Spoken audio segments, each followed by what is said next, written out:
এই কিতাবটি 1 লক্ষ হাদিসের সমন্বয়ে তিনি রচনা করেছেন। সেই কিতাব আল জামে আল কবির, সেই কিতাবের মধ্যে তিনি উল্লেখ করেছেন, প্রিয় নবী সাল্লাল্লাহু আলাইহি ওয়া আলিহি ওয়াসাল্লাম তিনি ইরশাদ করেছেন, কুনতুম আউয়ালুল আমবিয়াই খালকান ওয়া আখিরুহুম বা'দান, আও কামা ক্বালা আলাইহিস সালাতু ওয়াস সালাম। আল্লাহর হাবিব পাক সাল্লাল্লাহু আলাইহি ওয়াসাল্লাম তিনি বলেছেন, হযরত সাইয়্যিদুনা আদম আলাইহিস সালাম থেকে আরম্ভ করে ঈসা আলাইহিস সালাম পর্যন্ত আল্লাহ রাব্বুল আলামিন যত আম্বিয়া ও মুরসালিনকে পৃথিবীতে পাঠিয়েছেন, বাবা আদম আলাইহিস সালাম পৃথিবীতে প্রথম আগমন করেছেন নবী হিসাবে, এবং মানব হিসাবে সর্বশেষ আল্লাহর হাবিবের পূর্বে হযরত সাইয়্যিদুনা ঈসা আলাইহিস সালাম দুনিয়াতে আগমন করেছেন। আল্লাহর হাবিব তারপরে আগমন করেছেন। বাবা আদম আলাইহিস সালাম থেকে আরম্ভ করে নবী আম্বিয়াদের আগমনের ধারায় আল্লাহ রাব্বুল আলামিন আদম আলাইহিস সালামকে প্রথমে পাঠিয়েছেন, আর আমি নবী মুস্তাফাকে আমার আল্লাহ শেষে পাঠিয়েছেন। যদিও আমি দুনিয়াতে শেষে আগমন করেছি নবী হিসাবে, কিন্তু আল্লাহ আমাকে সকল নবীদের আগে দুনিয়াতে এবং সকল নবীদের আগে আল্লাহ রাব্বুল আলামিন আলামে আরওয়াতে সৃষ্টি জগতে সকল নবীদের আগে আল্লাহ রাব্বুল আলামিন আমাকে সৃষ্টি করেছেন। এজন্য তিনি বলেছেন, আউয়ালুল আমবিয়াই খালকান, আমি সকল আম্বিয়াদের আগে সৃষ্টি হয়েছি। প্রশ্ন আসতে পারে, আল্লাহর হাবিব কি শুধু নবীদের আগে সৃষ্টি হয়েছেন আর অন্য কারো আগে কি সৃষ্টি হন নাই? না, এটা বিশেষ এক প্রেক্ষাপটে রাহমাতুল লিল আলামিন হাদিসে মোবারকা ইরশাদ করেছেন। অন্যথায় প্রিয় নবী সাল্লাল্লাহু আলাইহি ওয়াসাল্লাম ওনার সৃষ্টি হচ্ছে সকল মাখলুকাতের আগে। এই জন্য প্রিয় নবী সাল্লাল্লাহু আলাইহি ওয়াসাল্লাম আহলে সুন্নাত ওয়াল জামাতের সকল উলামায়ে কেরামদের আকীদা হচ্ছে প্রিয় নবী সাল্লাল্লাহু আলাইহি ওয়াসাল্লাম হচ্ছেন আউয়ালুল মাখলুকাত। প্রিয় নবী সাল্লাল্লাহু আলাইহি ওয়াসাল্লামকে আল্লাহ সবার আগে সৃষ্টি করেছেন, যার কারণে হযরত সাইয়্যিদুনা জাবের রাদিয়াল্লাহু তাআলা আনহুর হাদিস ইমাম আব্দুর রাজ্জাক রাহমাতুল্লাহি আলাইহি এখন থেকে 1200 বছর পূর্বে উনি ওনার মুসান্নাফ আব্দুর রাজ্জাক কিতাবের মধ্যে উল্লেখ করেছেন। এই হাদিসটি যে অংশের মধ্যে রয়েছে ওই অংশটি আল জুজউল মাফখুদ মিন মুসান্নাফ আব্দুর রাজ্জাক। বর্তমান মুসান্নাফ আব্দুর রাজ্জাক এই হাদিসের কিতাবটি বিশাল হাদিসের মুসনাদ, হাদিসের এনসাইক্লোপিডিয়া, বিশাল বিশ্বকোষ, সারা পৃথিবীতে যত জায়গায় ছাপানো হয়েছে এই অংশটি হারিয়ে গিয়েছে। এই অংশটি সেখানে নাই। গত কয়েক বছর পূর্বে, কয়েক দশক পূর্বে দুবাই রিসার্চ সেন্টারের সবচেয়ে বড় গবেষক, গবেষণার প্রধান দায়িত্বে যিনি ছিলেন শেখ ঈসা মানে আল হুমায়রি হাফিজাহুল্লাহ, বর্তমানেও তিনি আছেন, ওই জায়গায় চাকরিরত নাই। তিনি বিশ্বের বিভিন্নতম লাইব্রেরি ঘুরে ঘুরে, জামে আজহারের লাইব্রেরি, সারা পৃথিবীতে যত বড় বড় লাইব্রেরি আছে সব লাইব্রেরিগুলো ঘুরে ঘুরে তিনি বের করেছেন আল জুজউল মাফখুদ মিন মুসান্নাফ আব্দুর রাজ্জাক। মুসান্নাফ আব্দুর রাজ্জাকের শুরুর যে অংশটা হারিয়ে গিয়েছে, শেখ হাবিবুর রহমান আল আউধুমি, তিনি ইন্ডিয়ার অনেক বড় একজন মুহাদ্দিস ছিলেন। তিনি সর্বপ্রথম এই কিতাবকে তাহকিক করে বের করেছিলেন, কিন্তু এই প্রথম অংশটা পান নাই। শেখ ঈসা মানে আল হুমায়রি হাফিজাহুল্লাহ তিনি পেয়েছেন। তিনি যে অংশটা পেয়েছেন ওই অংশটা মুসান্নাফ আব্দুর রাজ্জাকের বর্তমান ছাপায় নাই। ওই অংশটার মধ্যে প্রথমেই ছিল সরকারে কায়নাতকে আমার আল্লাহ কখন সৃষ্টি করেছেন, কিভাবে করেছেন, কোন উপাদান দিয়ে করেছেন, সরকারে কায়নাতের সৃষ্টি কি থেকে ছিল। তার মধ্যে হাদিসটি এনেছেন হাদিসে আব্দুর রাজ্জাক, হাদিসটি এনেছেন হাদিসে জাবের মুসান্নাফ আব্দুর রাজ্জাক থেকে। উলামায়ে কেরাম সেটা জানেন, ওনারা আলোচনা করেন। ইমামে হাশিম মুজিরের দরবার থেকে কত হাজার বার আপনারা যারা এসেছেন শুনেছেন। প্রিয় নবী সাল্লাল্লাহু আলাইহি ওয়াসাল্লামকে যখন প্রশ্ন করা হলো, ইয়া রাসূলুল্লাহ আল্লাহ প্রথম কি সৃষ্টি করেছেন, সাইয়েদুনা জাবের রাদিয়াল্লাহু তাআলা প্রশ্ন করেছেন, সাহাবায়ে কেরাম প্রশ্ন করেছেন। হযরত সরকারে কায়নাত তিনি জবাব দিয়েছেন, আউয়ালু মা খালাকাল্লাহু নূরা নবিয়্যিকা ইয়া জাবির, ওয়া ফি riwayatin আউয়ালু মা খালাকাল্লাহু নূরি, ইন্না আউয়ালা মা খালাকাল্লাহু নূরি। হে জাবের, আল্লাহ রাব্বুল আলামিন সর্বপ্রথম তোমার নবীর নূরকে সৃষ্টি করেছেন। আল্লাহ রাব্বুল আলামিন সর্বপ্রথম তোমার নবীকে নূর আকারে সৃষ্টি করেছেন। সুবহানাল্লাহ। যদি ওই হাদিসকে নিয়ে বিভিন্ন মহলে বিভিন্ন কথাবার্তা হয়ে থাকে, কিন্তু মুসান্নাফ আব্দুর রাজ্জাকের যে হাদিস জুজে মাফখুদের মধ্যে রয়েছে হাদিসে জাবের, এই হাদিসকে এই পৃথিবীতে অসংখ্য অগণিত মুহাদ্দিসিনে কেরাম, হাফিজ হাদিসগণ, হাদিসের ইমামগণ তাদের কিতাবের মধ্যে উল্লেখ করেছেন। যেমনটা ইমাম আল কাসতালানি ও ইমাম কাসতালানি রহমতুল্লাহি আলাইহি, যিনি মিশরের জমিনে আল আজহার মসজিদের পিছনে ইমাম বদরুদ্দিন আইনি হাফিজে, যিনি বুখারী শারে বুখারী ছিলেন, এবং ইমাম কাসতালানি যিনি শারে বুখারী ছিলেন, দুজনেই বুখারী শরীফের ব্যাখ্যা গ্রন্থ রচনা করেছেন। ইমাম বদরুদ্দিন আইনি হানাফি রহমতুল্লাহি আলাইহি তিনি বুখারী শরীফের সবচেয়ে বড় ব্যাখ্যা গ্রন্থ রচনা করলেন, কিতাবের নাম দিয়েছেন আল উমদাতুল কারি। এবং ইমাম কাসতালানি রহমতুল্লাহি আলাইহি যিনি 923 হিজরিতে ইন্তেকাল করেছেন, দুইজন আজহারের পিছনে এক পাশাপাশি মাজারের মধ্যে শুয়ে রয়েছেন। তিনি বুখারী শরীফের ব্যাখ্যা গ্রন্থ রচনা করেছেন, এটার নাম দিয়েছেন ইরশাদুস সারি শরহে সহিহুল বুখারী। ইমাম বুসতালানি রহমাতুল্লাহি আলাইহি প্রিয় নবী সাল্লাল্লাহু আলাইহি ওয়াসাল্লামের সিরাতুল মুস্তাফার উপরে বিশ্ববিখ্যাত সিরাতের কিতাব তিনি রচনা করেছেন। যে কিতাব আমাদের বাংলাদেশ নয়, সারা পৃথিবীর উলামায়ে কেরাম যে কিতাব থেকে মাহে রবিউল আউয়াল সারা বছর ব্যাপী শানের সালাতের উপরে যত মাহফিল হয়ে থাকে, এই কিতাব থেকে তারা আলোচনা করে থাকেন। ইমাম বুসতালানি রাহমাতুল্লাহ আলাইহি শানের সালাতের আলোচনা করেছেন, মিলাদুন নবীর আলোচনা করেছেন, বিশাল কিতাব লিখেছেন। শানের সালাতের আলোচনা করতে গিয়ে তিনি হাদিসে জাবেরকে, তিনি বিশ্ববিখ্যাত হাফেজ হাদিসে জাবেরকে তিনি উল্লেখ করেছেন। শেষের দিকে সারা পৃথিবীর মধ্যে শেষের দিকে বিশ্ববিখ্যাত মুহাদ্দিস, বিশেষ করে যাকে মুসনিদুল হিন্দ বলা হয়, হিন্দের বড় মাপের একজন মুহাদ্দিস শেখুল হাদিস, যার কিতাব আরব বিশ্বের সব জায়গায় আজহার থেকে আরম্ভ করে সব জায়গায় পড়ানো হয়, শেখ আব্দুল হাই লখনবী রহমতুল্লাহ আলাইহি 1304 হিজরিতে ইন্তেকাল। তিনি জাল হাদিস, মাউদু হাদিসের উপরে কিতাব লিখেছেন। কিতাবের নাম দিয়েছেন আল আথারুল মারফুআ ফিল আখবারিল মাউদুআ। প্রিয় নবী সাল্লাল্লাহু আলাইহি ওয়াসাল্লাম যেই হাদিসগুলো প্রিয় নবী সাল্লাল্লাহু আলাইহি ওয়াসাল্লামের দিকে সম্পৃক্ত করা হয়, অথচ এগুলো ওনার হাদিস না, ওনার নামে বানিয়ে বলা হয়, এটার একটা লিস্টি করেছেন। বড় লম্বা তিনি কিতাব লিখেছেন। ওই কিতাব লিখতে গিয়ে তিনি হাদিসে জাবের এনে প্রমাণ করেছেন, হাদিসে জাবের প্রমাণিত এটা জাল হাদিস না। আলহামদুলিল্লাহ বলেন।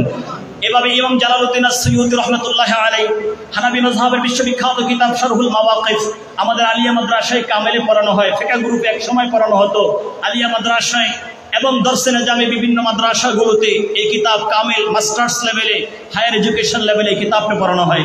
শরহে মাওয়াকিফের মধ্যে যতগুলো হাদিস আনা হয়েছে, সেই হাদিসকে তাখরিজ করতে গিয়ে এই হাদিসের কি হুকুম হবে, হাদিসটাকে সহিহ হবে নাকি হাসান হবে নাকি দঈফ হবে, হাদিসের কি হুকুম হতে পারে, সেই হাদিসের হুকুম বর্ণনা করতে গিয়ে এই কিতাবের তাখরিজ করেছেন তাখরিজু আহাদিস শরহিল মাওয়াকিফ। কিতাবের সেই তাখরিজ যিনি করেছেন তিনি হচ্ছেন ইমাম জালালউদ্দিন আস-সুয়ুতী রাহমাতুল্লাহি আলাইহি। তিনি এই হাদিস, এই কিতাবের হাদিসের তাখরিজ করতে গিয়ে আউয়ালু মিন্না আউয়ালা মা খালাকাল্লাহু নূরা নাবিয়িকা আও আউয়ালু মা খালাকাল্লাহু নূরি, এই হাদিসকে তিনি জাল বলেন নাই, এই হাদিসকে তিনি মাউদু বলেন নাই, বরং এই হাদিসকে প্রমাণ করার জন্য মুসনাদ আল আদানি থেকে প্রিয় নবী সাল্লাল্লাহু আলাইহি সাল্লামের তিনি হাদিসে পাক রওয়ায়াত করেছেন। ইন্নাল্লাহা তাবারাকা ওয়া তাআলা, আল্লাহ নবী পাক সাল্লাল্লাহু আলাইহি ওয়াসাল্লাম যেখানে বলেছেন, সে আমার সাহাবায়ে কেরাম শোনো, কুনতু নূরান বাইনা ইয়াদাই রাব্বি قبل خلق آدم ب1000 سنة وفي رواية 14,000 سنة, যে শোনো আমি রব্বে করিমের দরবারে নূর হিসাবে ছিলাম, তখনও আল্লাহ আদম আলাইহিস সালামকে সৃষ্টি করে নাই। আদম সৃষ্টির 2000 বছর পূর্বে রব্বে করিমের দরবারে আমি নূর হিসাবে ছিলাম। অন্য হাদিসের মধ্যে 14,000 বছর পূর্বে আমি নূর হিসাবে ছিলাম। সব হাদিসগুলো মিলালে প্রমাণিত হয় প্রিয় নবী সাল্লাল্লাহু আলাইহি ওয়াসাল্লাম তিনি শুধু আম্বিয়া মুরসালিনদের মধ্যে প্রথম সৃষ্টি না, বরং তামাম কুল কায়নাতের মধ্যে রব্বে করিম সবার আগে যাকে সৃষ্টি করেছেন তিনি হচ্ছেন নূর নবী, জিন্দা নবী, হায়াতুন নবী, হাবিবে মুহাম্মদুর রাসূলুল্লাহ সাল্লাল্লাহু আলাইহি ওয়াসাল্লাম। আল্লাহু আকবার। রাহমাতুল লিল আলামিন তিনি পৃথিবীতে আগমন করেছেন শেষে, আর আল্লাহ রব্বুল আলামিন রাহমাতুল লিল আলামিনকে সবার আগে তিনি সৃষ্টি করেছেন। রাহমাতুল লিল আলামিন পৃথিবীতে সবার পরে আগমন করেছেন।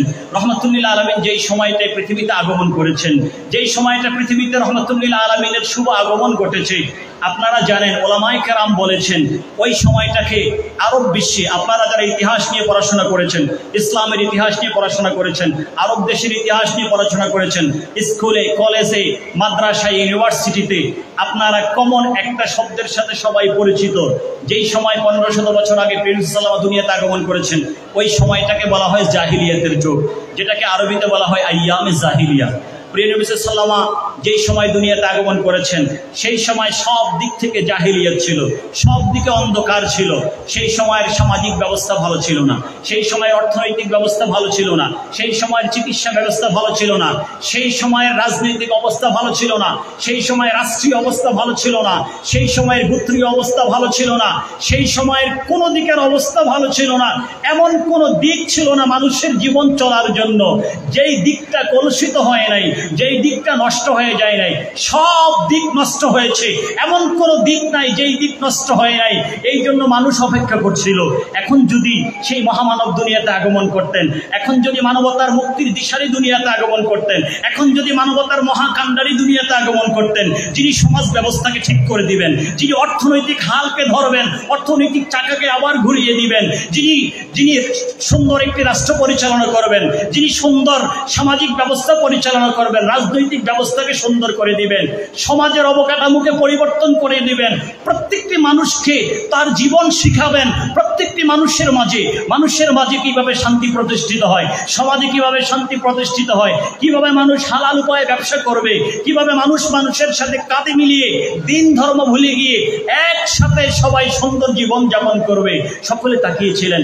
এই ধরনের একজন মহামানব, এই ধরনের একজন মানবতার মুক্তির দিশারে যদি পৃথিবীতে আগমন করতেন তাহলে কতই না ভালো হতো। সকলে আহ্বান করছেন, এই আহ্বান শুধু মানুষ না, এই আহ্বান আল্লাহর দরবারে মিনতি করছেন মানবগুলো, এই আহ্বান করছেন আল্লাহর দরবারে মুনাজাত করছেন দানব জিন জাতি, আল্লাহর দরবারে মুনাজাত করছিলেন ফেরেশতাগণ, আল্লাহর দরবারে মুনাজাত করছিলেন সকল পশু পাখি, আল্লাহর দরবারে মুনাজাত করছিলেন আল্লাহর এই সৃষ্টি জগতে যা কিছু আছে সব কিছু, কেউ বাদ ছিল না। কারণ পৃথিবীর সিস্টেম নষ্ট হয়ে গেছে, পৃথিবীর মধ্যে সব জায়গায় রক্তপাত, সব জায়গায় বিশৃঙ্খলা, সব জায়গায় ফিতনা ফাসাদ আরম্ভ হয়ে গেছে। যখন সকলে সম্মিলিতভাবে দোয়া করতে লাগলো, ইতিপূর্বে দোয়া করেছেন, ইতিপূর্বে আল্লাহর হাবিব দুনিয়াতে আগমন করেন নাই, কিন্তু আল্লাহর হাবিব আসবেন এটা জেনে তাওরাত পড়েছেন যারা, ইনজিল শরীফ যারা পড়েছেন, তারা যখন যুদ্ধক্ষেত্রে কাফেরদের সম্মুখীন হতেন তখন তারা যেহেতু জেনে গেছেন সরকার আসবে, নাজাতকারী হিসাবে আসবে, নাজাত দান করার জন্য আসবে, সকল শান্তি নিয়ে আসবে, আর ওনার উসিলায় আল্লাহ সবকিছু কবুল করবেন, এই জন্য আল্লাহর হাবিবের উসিলায় সকল অশান্তি দূর করার জন্য তারা দোয়া করতেন। যেমনটা রব্বে কারীম কোরআনে কারীমের মধ্যে বলেছেন, ওয়া কানু মিন ক্বাবলি ইস্তাফতিহুনা আলাল্লাযীনা কাফারু, আল্লাহ আমার হাবিব তখনও দুনিয়াতে আগমন করে নাই, আমার হাবিবের জিসম মোবারক তখনও মা আমেনা রাদিয়াল্লাহু তাআলা আনহার রাহিমের মধ্যে আসে নাই, তিনি এখনো খাজা আব্দুল্লাহর পেশানির মধ্যে নূর হিসাবে আসেন নাই, তিনি এখনো দুনিয়াতে তাশরীফ আনেন নাই। তারও অনেক অনেক আগে যখনই তারা বিপদের মধ্যে পড়তো, বিশৃঙ্খলার মধ্যে পড়তো, কানু তারা সবাই মিলে ইস্তাফতিহুনা আলাল্লাযীনা কাফারু, কাফেরদের বিরুদ্ধে বিজয় লাভ করার জন্য, জয় লাভ করার জন্য আমার হাবিবের উসিলা দিয়ে আমার দরবারে দোয়া করতো। আল্লাহু আকবার। আমি আল্লাহর দরবারে যখনই দোয়া করতো, আমি আল্লাহর সাথে সাথে তাদেরকে বিপদ থেকে উদ্ধার করতাম, আমি আল্লাহর সাথে তাদেরকে নাজাত দিয়ে দিতাম। সুবহানাল্লাহ। এই শব্দটি এই জন্য তুলে ধরেছেন, আপনারা জানেন আমরা হানাফি মাযহাবের অনুসারী, আমাদের হানাফি মাযহাবের ইমাম হচ্ছেন ইমাম আবু হানিফা রাহমাতুল্লাহি আলাইহি। দ্বিতীয় যেই মাযহাব শাফি মাযহাব, শাফি মাযহাবের ইমাম হচ্ছেন ইমাম শাফি রাহমাতুল্লাহি আলাইহি। মালিকি মাযহাবের ইমাম মালিক রাহমাতুল্লাহি আলাইহি। হাম্বলি মাযহাবের ইমাম আহমদ ইবনে হাম্বল রাহমাতুল্লাহি আলাইহি। তো শাফি মাযহাবের যিনি ইমাম, বিশ্ববিখ্যাত মুহাদ্দিস, বিশ্ববিখ্যাত ইমাম যিনি ছিলেন, তিনি অনেকগুলো কিতাব রচনা করেছেন, হাদিসের কিতাব তিনি রচনা করেছেন, অনেক লম্বা হাদিসের কিতাব, অনেক বড় ভলিউমের কিতাবের নাম দিয়েছেন কিতাবুল এমনইভাবে তিনি ফিকহুল আকবরের উপরে, আকীদার উপরে, ফিকহের উপরে বিভিন্ন দিক নিয়ে তিনি কিতাব রচনা করেছেন। সেই কিতাবের নাম এখন থেকে 1200 বছর পূর্বে তিনি দিয়েছেন কিতাবুর রিসালা। তিনি 204 হিজরিতে ইন্তেকাল করেছেন। কিতাবুর রিসালা ওনার এই কিতাবের নাম তিনি দিয়েছেন। তো তিনি যখন কিতাবুর রিসালা লেখলেন, একটা কিতাব যখন লেখেন, যারা কিতাব লিখেন তারা ওই কিতাবের শুরুতে প্রথমে আপনার ভূমিকা লিখে থাকেন, ওই ভূমিকার মধ্যে তারা উল্লেখ করে থাকেন যিনি ভিতরে কিতাবের মধ্যে কি লিখবেন এটা তারা ভূমিকার মধ্যে উল্লেখ করেন। তো প্রথমে ভূমিকার মধ্যে তিনি আলহামদুলিল্লাহি রাব্বিল আলামিন হামদ পড়তে লাগলেন, তারপরে নবী পাকের উপরে সালাত পড়লেন, তারপরে নবী পাকের শান ও আজমতের বর্ণনা তিনি আরম্ভ করতে লাগলেন। শান ও আজমতের বর্ণনা আরম্ভ করতে করতে এক পর্যায়ে ইমাম শাফি রাহমাতুল্লাহি আলাইহি এত সুন্দর কয়েকটি লাইন তিনি চয়ন করলেন, যেই লাইনগুলো প্রমাণ করে সরকারে কায়নাত ওয়া মা আরসালনাকা ইল্লা রাহমাতাল লিল আলামিন, সূরাতুল আম্বিয়ার 107 নম্বর আয়াত। সরকারে কায়নাত রাহমাতুল লিল আলামিন, সকল অশান্তি দূর করার জন্য তিনি রহমত, এবং সকল শান্তির জন্য, শান্তি আগমনের জন্য তিনি রহমত। এই রহমত শুধু তিনি দুনিয়াতে আগমন করার পরে, বাহ্যিকভাবে দুনিয়াতে আগমনের পরেই না, বরং আল্লাহ যখন থেকে সরকারকে সৃষ্টি করেছেন, হাকিকতে মুহাম্মাদি যখন থেকে জুহুর হয়েছে তখন থেকেই সরকারে কায়নাত রাহমাতুল লিল আলামিনের মিশন তিনি পালন করছেন, রাহমাতুল লিল আলামিনের তিনি কাজ করে যাচ্ছেন। সুবহানাল্লাহ। এই জন্য ইমাম শাফি রাহমাতুল্লাহ আলাইহি দ্ব্যর্থহীন কণ্ঠে কয়েকটি লাইনে কিতাবুর রিসালার শুরুতে, আরবিতে কিতাবটি লেখা হয়েছে, কিতাবুর রিসালার শুরুতে তিনি বলে দিলেন, পৃথিবীর মানুষ শুনো, আমি শাফি সাক্ষ্য দিচ্ছি, লাম তুমসিবিনা নি'মাতুন তাহরাত ওয়ালা বাতানাত নিলনা বিহা হাদ্দান ফি দীনিনা আও দুনিয়ানা আও দুফিয়া বিহা আন্না নিকমাতুন ফিহিমা আও ফি আহাদিহিমা ইল্লা ওয়া মুহাম্মাদুন সাল্লাল্লাহু আলাইহি ওয়া আলিহি ওয়া সাল্লাম সাবাবুহা আল কাইদু ইলা খাইরিহা ইলা আখিরিহি। অনেক লম্বা আলোচনা, ওনার আলোচনার সার সংক্ষেপ যেটা তিনি বলতে চেয়েছেন, পৃথিবীর মানুষ শুনো, যে পৃথিবীতে সৃষ্টির সূচনা লগ্ন থেকে আরম্ভ করে এখন পর্যন্ত কিয়ামত পর্যন্ত যত মানুষ আসবে, যত সৃষ্টি জগৎ আসবে, সকল সৃষ্টি জগতের কাছে আল্লাহর পক্ষ থেকে যত রকমের শান্তি আসবে, যত নেয়ামত আসবে, তাদের সামাজিক জীবনে, তাদের পারিবারিক জীবনে, তাদের রাষ্ট্রীয় জীবনে, তাদের ব্যবসায়িক জীবনে, তাদের অর্থনৈতিক জীবনে, তাদের সব জীবনে, সব সেক্টরে যত রহমত তারা রিসিভ করবে, সব রহমতের পিছনে একজন মাত্র ওসিলা, একজন মাত্র কারণ, তিনি হচ্ছেন সরকারে কায়নাত রহমাতুল্লিল আলামিন হাবিবে মুহাম্মদুর রাসূলুল্লাহ সাল্লাল্লাহু আলাইহি ওয়াসাল্লাম। সাথে সাথে তিনি বলে দিলেন, শুধু এটা না, মানুষ যখন সামাজিক অশান্তিতে পড়ে যায়, পারিবারিক অশান্তিতে পড়ে যায়, বিভিন্ন অশান্তির মধ্যে পড়ে যায়, বিভিন্ন বিপদের মধ্যে যখন মানুষগুলো পড়ে যায়, ওই বিপদ যখন আল্লাহ দূর করেন, যেভাবে আল্লাহর রহমত নিয়ামত পাওয়ার পিছনে সরকার ওসিলা হিসাবে কাজ করেন, ঠিক এই জমিন থেকে সকল ফিতনা ফাসাদ বিশৃঙ্খলা অশান্তি দূর করার পিছনেও যার মদদ রয়েছে, যার ওসিলা হয়েছে, তিনি আর কেউ না, তিনি হচ্ছেন সরকারে কায়নাত ফখরে মওজুদাত নূর নবী, জিন্দা নবী, হায়াতুন নবী, হাবিবে মুহাম্মদুর রাসূলুল্লাহ সাল্লাল্লাহু আলাইহি ওয়াসাল্লাম। এই সত্যটি ইমাম শাফি রহমতুল্লাহ আলাইহি তিনি ওনার কিতাবুর রিসালার মধ্যে তুলে ধরেছেন। শুধু কি তিনি না, সবাই এই সত্যটি তুলে ধরেছেন।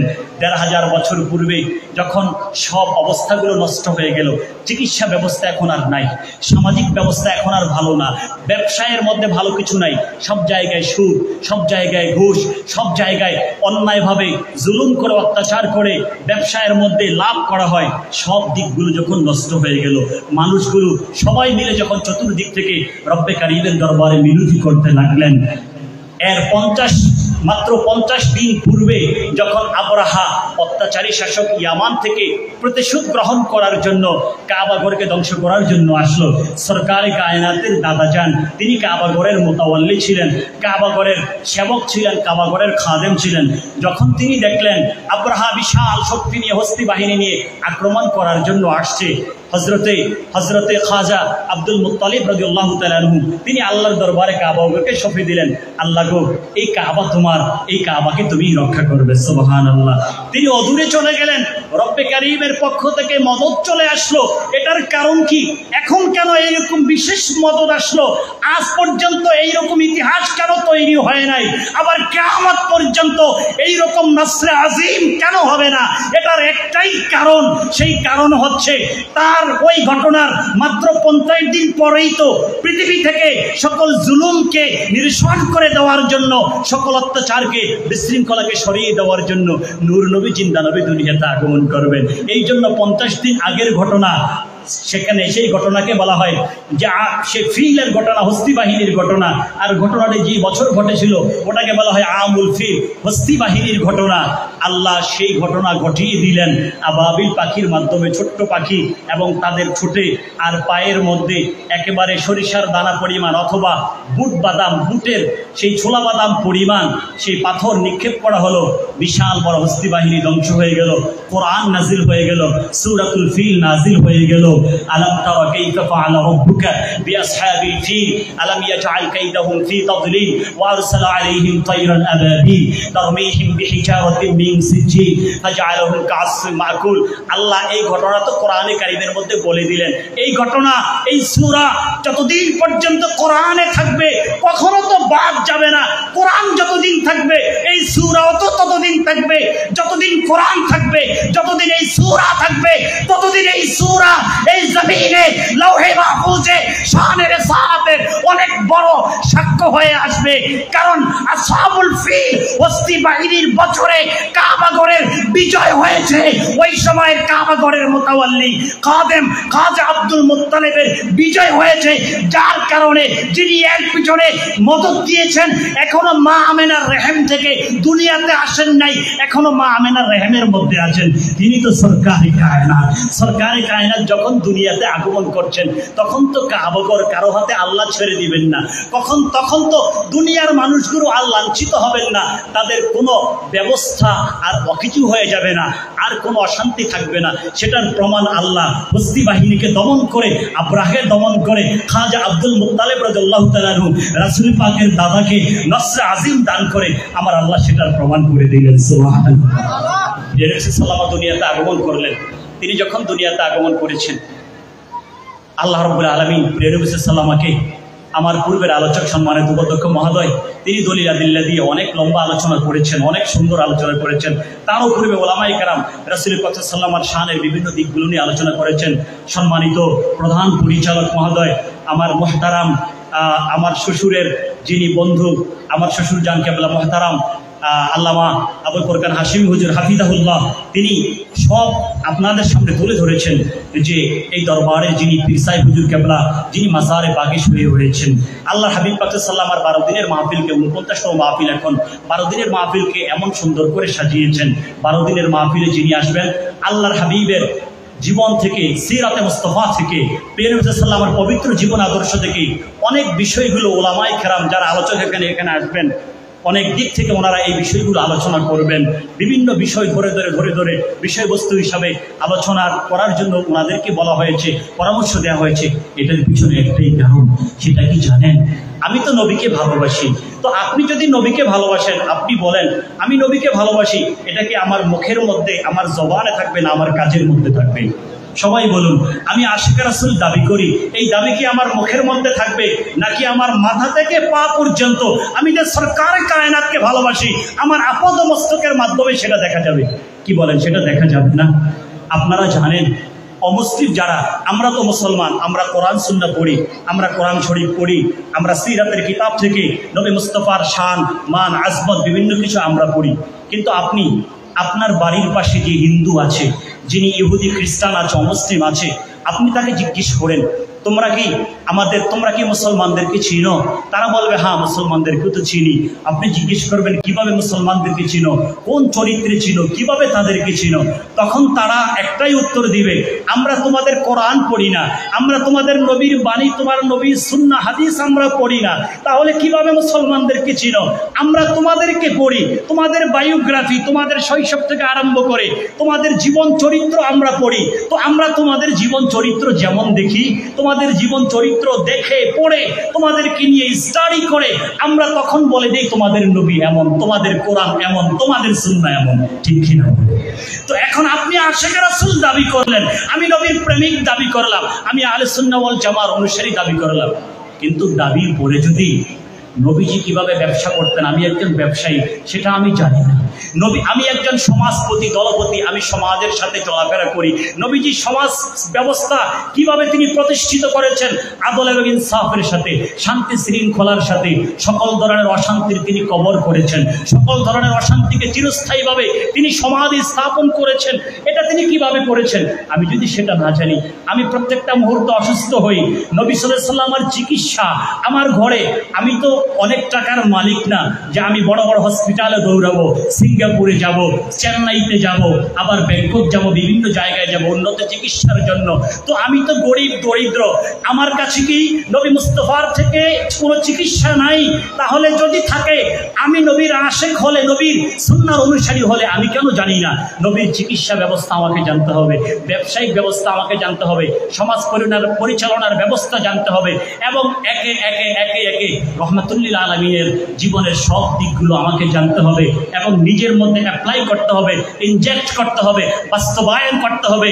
তখনই আমি আশিক রাসূল বলে নিজেকে দাবি করতে পারবো। ঠিক কি বলেন? আপনারা বলেন আমার কথা ঠিক কি? কিন্তু এটা যদি না হয়, আমি মুখে আশিক রাসূল বললাম, আমার চলনে বলনে আমার আদর্শে আল্লাহর হাবিব নাই, তাহলে কি আমার দাবি সত্য হবে না মিথ্যা হবে? দাবি কি সত্য হবে? দাবি সত্য হবে না। আমার পীর ও মুর্শিদ বাগদাদ শরীফের বর্তমান যিনি সজ্জাদানশীল পীর তরিকত রাহনুমায়ে শরীয়ত হাদি দ্বীন ও মিল্লাত আল্লামা শেখ সৈয়দ আফিফুদ্দিন জিলানী আল হাসানী আল হুসাইনী আল বাগদাদি হাফিজাহুল্লাহ, তিনি আলহাজ সুফি মোহাম্মদ মিজানুর রহমান স্যারের দাওয়াতে বাংলাদেশে প্রায় সময় এসে থাকেন। বিশেষ করে আগামী 8 সেপ্টেম্বর আলহাজ সুফি মোহাম্মদ মিজানুর রহমান স্যার বাংলাদেশে যেন এক ঝাঁক যোগ্য আহলে সুন্নাত ওয়াল জামাতের মুফতি তৈরি হয়, এই জন্য তিনি বড় বড় ওস্তাদদেরকে নিয়ে 1 বছরের ইফতা কোর্স তিনি চালু করেছেন, মুফতি বানানোর কোর্স চালু করেছেন। প্রথম বেচ শেষ হয়েছে, দ্বিতীয় বেচের উদ্বোধন হবে আগামী 8 তারিখ। প্রথম বেচ যিনি উদ্বোধন করেছেন, সবক দিয়েছেন বাগদাদ শরীফ থেকে এসে শেখ সৈয়দ আফিফুদ্দিন জিলানী হুজুর। আবার প্রথম বেচের আপনার শাহাদা সার্টিফিকেট বিতরণ এবং দ্বিতীয় বেচের সবক অনুষ্ঠান দেওয়ার জন্য তিনি আবার বাগদাদ শরীফ থেকে আসবেন। এবং সাথে সাথে মালয়েশিয়া ইন্টারন্যাশনাল ইসলামিক ইউনিভার্সিটির আমাদের অত্যন্ত শ্রদ্ধাভাজন ওস্তাদ ছিলেন হাদিস বিভাগের professor doctor Saaduddin Mansur sir আসবেন এবং আরও অনেকেই সেখানে আসবেন ইনশাআল্লাহ তাআলা। আগামী 8 তারিখে ওনারা আসবেন। আপনারা বিভিন্ন প্রোগ্রামে হয়তো ওনাকে দেখতেও পাবেন। উনি শাহাদাতে কারবালা মাহফিলে আসে, বিভিন্ন সময় আসে। এই জামানার যত বড় বড় মুফতি আছে তাদের মধ্যে তিনি হচ্ছেন অন্যতম একজন মুফতি এবং অনেক বড় দায়ী স্কলার। তিনি এক সময় ওনার মাহফিলে ওনার আলোচনার মধ্যে লেবাননের দুধওয়ালা, আপনারা তো জানেন লেবানন বাইরুত, আমি প্রাসঙ্গিক এটা নিজেকে ফুটানোর জন্য নয়, শুকরিয়া আদায় করার জন্য বলছি। এই যে আপনারা একটা কিতাব দেখতে পাচ্ছেন, এই কিতাবটা হচ্ছে আমার PhD Malaysia international Islamic university থেকে আমার পিএইচডি থিসিস ছিল। এটা থিসিসের বিষয় ছিল যে প্রিয় নবী সাল্লাল্লাহু আলাইহি সাথে যারা বেয়াদবি করে, যারা গুস্তাখে রাসূল, যারা শাতিমে রাসূল, যারা সাব্বে রাসূল, যারা সাব্বুন নবী, হাদিসের ভিত্তিতে হাদিসকে সামনে নিয়ে একেবারে বাড়াবাড়িও না, আবার ছাড়াছাড়িও না, হাদিসকে সামনে নিয়ে যে আমরা তাদের সাথে কিভাবে ডিল করব, এটা ছিল আমার আমার পিএইচডি টপিক। আলহামদুলিল্লাহ এটা আপনার আমাকে ইন্টারন্যাশনাল ইসলামিক ইউনিভার্সিটি থেকে, আমার ডিপার্টমেন্ট থেকে, ফ্যাকাল্টি থেকে আলহামদুলিল্লাহ সর্বোচ্চ রেজাল্ট দেওয়া হয়েছে। তারপরেই এই কিতাবটি সেই লেবাননের বাইরুতের দারুল কুতুবুল ইলমিয়া, সারা পৃথিবীর মধ্যে শ্রেষ্ঠ কিতাব যারা ছাপায় ওই জায়গা থেকে এখানে ছাপানো হয়েছে। তো হুজুর কেবলায়ে আলম তিনি লেবাননের একজন দুধওয়ালা এবং যিনি দুধ রাখেন, দুইজনের কথা বললেন। যিনি দুধ দিয়ে যান তিনি হচ্ছেন একজন অমুসলিম, আর যাকে দুধ দেওয়া হয় তিনি হচ্ছেন মুসলিম। দুইজনের আলোচনা হুজুর কেবলায়ে আলম তুলে ধরলেন আমাদের শিক্ষার জন্য। আমার আজকের বিষয়ের সাথে সম্পৃক্ততা রয়েছে, আপনারাও এখান থেকে অনেক কিছু জানতে পারবেন। যিনি দুধ নিয়ে আসেন, অমুসলিম ব্যক্তিটি, তিনি যখন প্রতিদিন সকালবেলা দুধ নিয়ে আসেন, আসার পরে তিনি শুনতে পান যে ঘরের ভিতর থেকে গুনগুন আওয়াজ শোনা যায়। সুবহানাল্লাহ বলেন। প্রত্যেকটি মুসলমান আমরা ছোট্টবেলায় দেখতাম যে তাহাজ্জুদের বিছানায় যখন তাহাজ্জুদে রক্ত হয়ে যায়, তাহাজ্জুদের সময় থেকে প্রত্যেকটি ঘরে মুসল্লা থেকে কোরআনে কারীমের তেলাওয়াতের আওয়াজ শোনা যেত, ঠিক কিনা বলেন? আমরা ছোট্টবেলায় সেই তেলাওয়াতের আওয়াজ শুনে আমাদের ঘুম ভেঙে যেত। ফজরের আযান শুনে আসসালাতু খায়রুম মিনান নাওম যখন মুয়াজ্জিন বলতেন, সেটা শুনে আমাদের ঘুম ভেঙে যেত। কিন্তু আফসোসের বিষয়, এখন আর সেই কোরআনে কারীমের সুন্দর আওয়াজ শুনে এখন আর ওই ঘরের সন্তানদের ঘুম ভাঙে না। এটার কারণ কি? এখন আমরা তাহাজ্জুদ নামাজও ছেড়েছি, ফজরও ছেড়েছি। সুতরাং তাহাজ্জুদও নাই, ফজরও নাই, আমার ফজরও ঘুমের মধ্যে গিয়েছে। সুতরাং ইশরাকের মুসল্লায় বসে তারা পবিত্র কোরআনে কারীম তেলাওয়াত করেন, পবিত্র কোরআনে কারীম তেলাওয়াতের আওয়াজ। তো তিনি বললেন, আচ্ছা আপনাদের কোরআনে কারীমটা কেমন, আমি একটু পরে দেখতে চাই, আমাকে কি অনুমতি দিবেন? সুবহানাল্লাহ বিহামদিহি বলেন। একজন অমুসলিম কোরআন চাচ্ছে।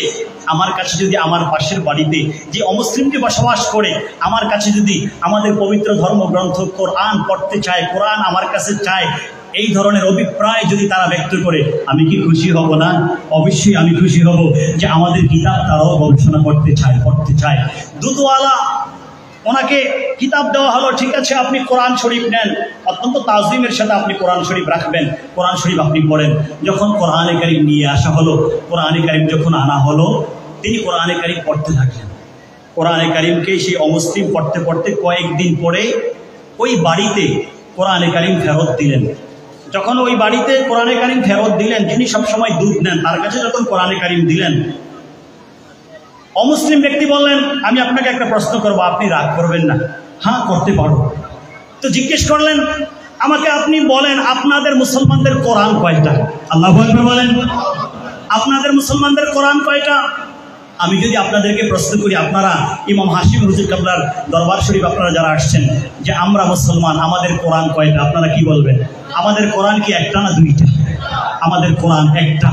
আমরা আহলে সুন্নাত ওয়াল জামাতের কেউ এই আকীদা পোষণ করে না যে কোরআনে কারীমের মধ্যে অনেকগুলো আয়াত ছিল আহলে বাইতের শানে, অনেকগুলো আয়াত ছিল হযরত মাওলা আলী শাহের খোদার শানে, অনেকগুলো আয়াত বিভিন্নভাবে ছিল, কিন্তু সেই আয়াতগুলোকে সেই কোরআনের সাথে হযরত আবু বকর খেয়ানত করেছেন, হযরত ওমর ফারুক খেয়ানত করেছেন, হযরত ওসমান যুন্নুরাইন খেয়ানত করেছেন। খেয়ানত করে আহলে বাইত সংক্রান্ত এবং বিভিন্ন কারণে সেই আয়াতগুলোকে তারা বাদ দিয়ে দিয়েছেন। এখন যেই কোরআন আমাদের কাছে আছে এটা পূর্ণাঙ্গ কোরআন না। আপনি বলেন পৃথিবীর কোন আহলে সুন্নাত ওয়াল জামাতের কোন দরবারের কোন মুহিব্বি কোন আশিক রাসূল কি এই দাবি করে? বলুন করে। আমাদের সকলের দাবি একটাই, যেই কোরআন সরকারে কায়নাতের উপরে নাজিল হয়েছে, যেভাবে নাজিল হয়েছিল ওই কোরআন একইভাবে অক্ষত অবস্থায়, কোনো সেখানে ক্ষত সৃষ্টি হয় নাই, কোনো আয়াত বাদ যায় নাই। ১৫০০ বছর পূর্বের কোরআন যেভাবে ছিল ওই কোরআন হযরতে আবু বকর সিদ্দিক রাদিয়াল্লাহু তাআলা আনহু যখন জমা করলেন তখন ওইভাবে ছিল। তৃতীয় খলিফা হযরত ওসমান যুন্নুরাইন যখন জমা করলেন ওইভাবেই ছিল, এখন পর্যন্ত ওইভাবেই আছে। কিয়ামত পর্যন্ত মুসলমানদের কোরআন যেভাবে নাজিল হয়েছে, যেইভাবে লৌহে মাহফুজের মধ্যে ছিল, পরিবর্তন ছাড়া একটা নোক্তার পরিবর্তন হবে না, একটা হরফের পরিবর্তন হবে না, একটা কালিমা, একটা কালাম, একটা বাক্য, একটা সূরা, একটা পাতাও পরিবর্তন হবে না। লৌহে মাহফুজের কোরআন যেভাবে ছিল কিয়ামত পর্যন্ত ওই কোরআন ওইভাবে অক্ষত থাকবে। ঠিক কিনা বলেন? এটা আমাদের আকীদা। কারণ আমার আল্লাহ বলে দিয়েছেন, ইন্না নাহনু নাযালনা যিকরা ওয়া ইন্না লাহু লাহাফিজুন। শুনো, আমি জিকিরকে নাজিল করেছি, কোরআনকে আমি নাজিল করেছি, এবং আমি আল্লাহ দায়িত্ব নিয়েছি যে কোরআন আমি নাজিল করেছি এই কোরআনের একটা নোক্তা আমি আল্লাহ পরিবর্তন করতে দিব না, এই কোরআনের একটা হরফ আমি পরিবর্তন করতে দিব না, এই কোরআনের একটা শব্দ আমি পরিবর্তন করতে দিব না, এই কোরআনের একটা বাক্য, একটা আয়া, একটা সূরা কোনো কিছু পরিবর্তন করে দিব না।